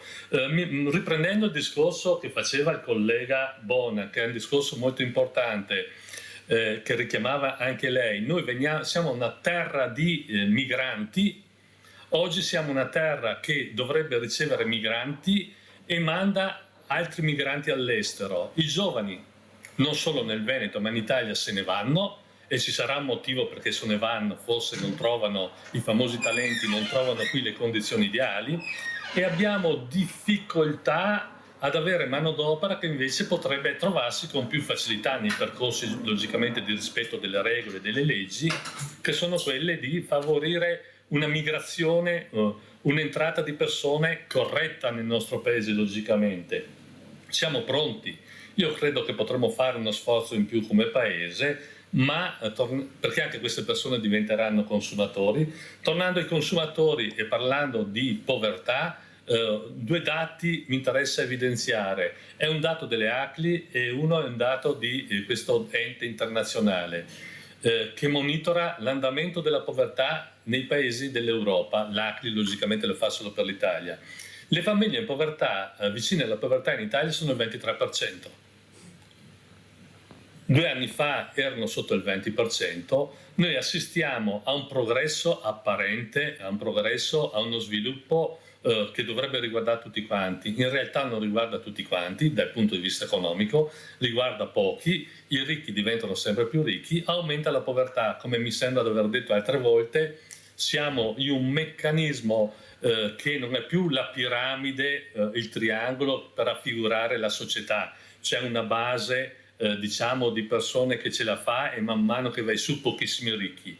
Oggi noi abbiamo un effetto clessidra, dove abbiamo una parte alta che sono i ricchi, che sono sempre più ricchi, e una parte bassa che sono quelli che hanno meno reddito, che sono sempre di più, quello che era il ceto medio, cioè la parte intermedia, è sparito completamente. È evidente che in questa logica l'inflazione ha fatto il suo gioco, un gioco sporco. E come diceva Luigi Einaudi, ex Presidente della Repubblica, ex Ministro delle Finanze, ex Presidente della Banca, Governatore della Banca d'Italia, l'inflazione è la tassa più iniqua che esiste in questo Paese, perché logicamente incide di più sulle persone che hanno redditi più bassi rispetto alle persone che hanno i redditi più alti. Quindi servono politiche anche per favorire la riduzione Presidente Framba, una grande speculazione che nessuno ne parla, perché questi prezzi alla fine c'è la parola speculazione. Sarà utile che qualcuno ci spieghi come mai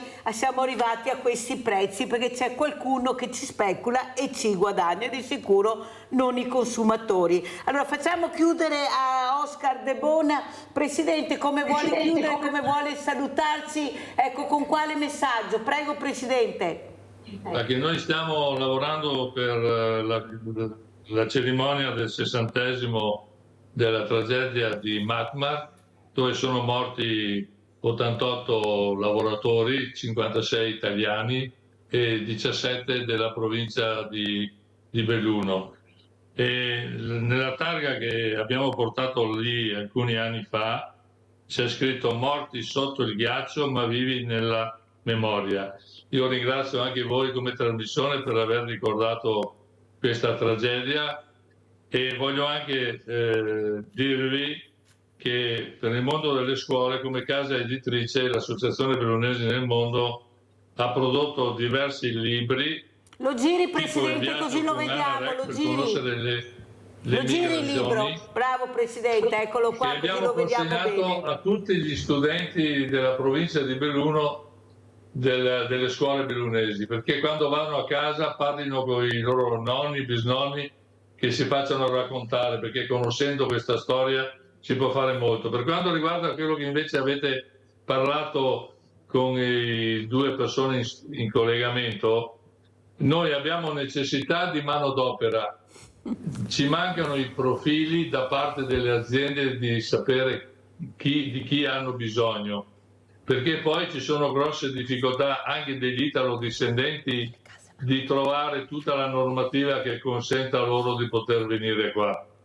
Grazie Presidente, sentiamo Deborah Marconte se voleva aggiungere qualcosa, veloce Deborah. Sì, che in molti casi sono gli operai perché mancano le case. Io ho gente che non riesce a trasferirsi o a rimanere perché non ha una casa o non riesce a trovarla. Presidente, siamo senza case, gli operai non hanno case, perciò fanno fatica a trovare anche questo. Noi abbiamo degli esempi a Belluno di imprenditori singoli o anche in associazione con altri che stanno lavorando in questo senso, offrendo il posto di lavoro comprensivo dell'alloggio, stanno ristrutturando, stanno costruendo.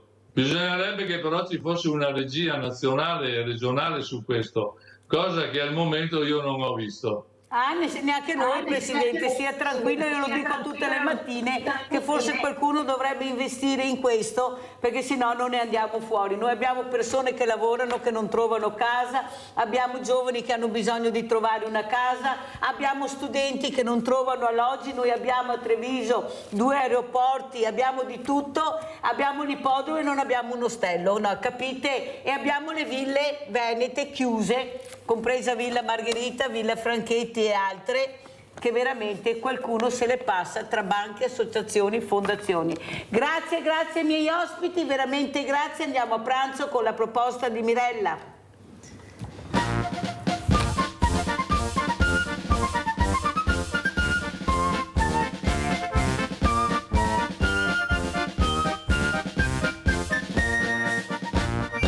Bentornati con noi carissimi telespettatori e oggi siamo in compagnia con la pasta brisée, altrimenti detta anche mezza sfoglia. È un'alternativa alla pasta sfoglia e si usa normalmente in pasticceria per creare delle barchette, delle tartine o delle quiche.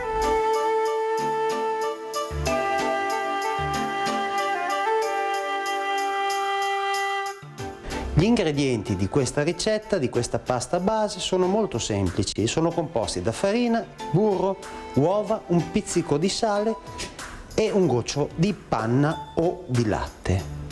Iniziamo con il mischiare il burro e la farina in un contenitore. Il burro lo abbiamo lasciato a temperatura ambiente, tagliato in pezzettini in modo che riusciamo ad amalgamarlo con più facilità senza che sia sciolto e che quindi mi mantenga una certa densità. Useremo 2 tuorli d'uovo,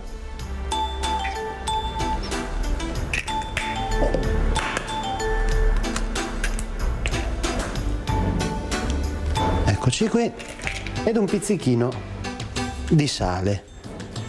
Iniziamo a impastare piano piano nella bacinella e poi continueremo a lavorare l'impasto sulla spianatoia. Eccoci qui, ora passiamo l'impasto nella spianatoia, aggiungiamo un pizzichino di farina per lavorarla meglio e un goccio di latte ed andiamo a impastare tutto fino ad ottenere una pasta omogenea. Nel momento in cui la pasta sarà ben compatta, la metteremo in frigorifero per un quarto d'ora. Poi la riprenderemo e la lavoreremo in maniera analoga a quello che viene fatto normalmente per la pasta sfoglia. Ecco a voi il panetto, lo poggiamo su un piatto, lo copriamo con una pellicola e lo lasciamo in frigo un quarto d'ora. Abbiamo lasciato riposare la nostra pasta brisée in frigo ed ora iniziamo a prepararla. Un po' di farina sulla spianatoia e la apriamo, la stendiamo come se fosse una normale pasta frolla. Poi andremo a piegarla a libero. Praticamente gli faremo 4 angoli che riprendono la teoria della pasta sfoglia. Solamente che la pasta sfoglia è composta da 2 panetti, uno di burro e farina e l'altro di acqua e farina, per cui in cottura poi si sfalda e crea appunto la sfoglia, mentre la brisée questo lavoro non lo fa. Abbiamo steso il primo strato, andiamo a piegarlo a libero. Così, in questa maniera, gli creiamo appunto il primo strato. La compattiamo un po', la rimettiamo nuovamente in frigorifero per altri 15 minuti. Dopo ripetiamo nuovamente la piega nell'altro senso, la rimettiamo altri 15 minuti in frigo, dopodiché la pasta sarà pronta per essere stesa ed usata. Questa è la pasta brisée, un'ottima alternativa economica alla pasta sfoglia.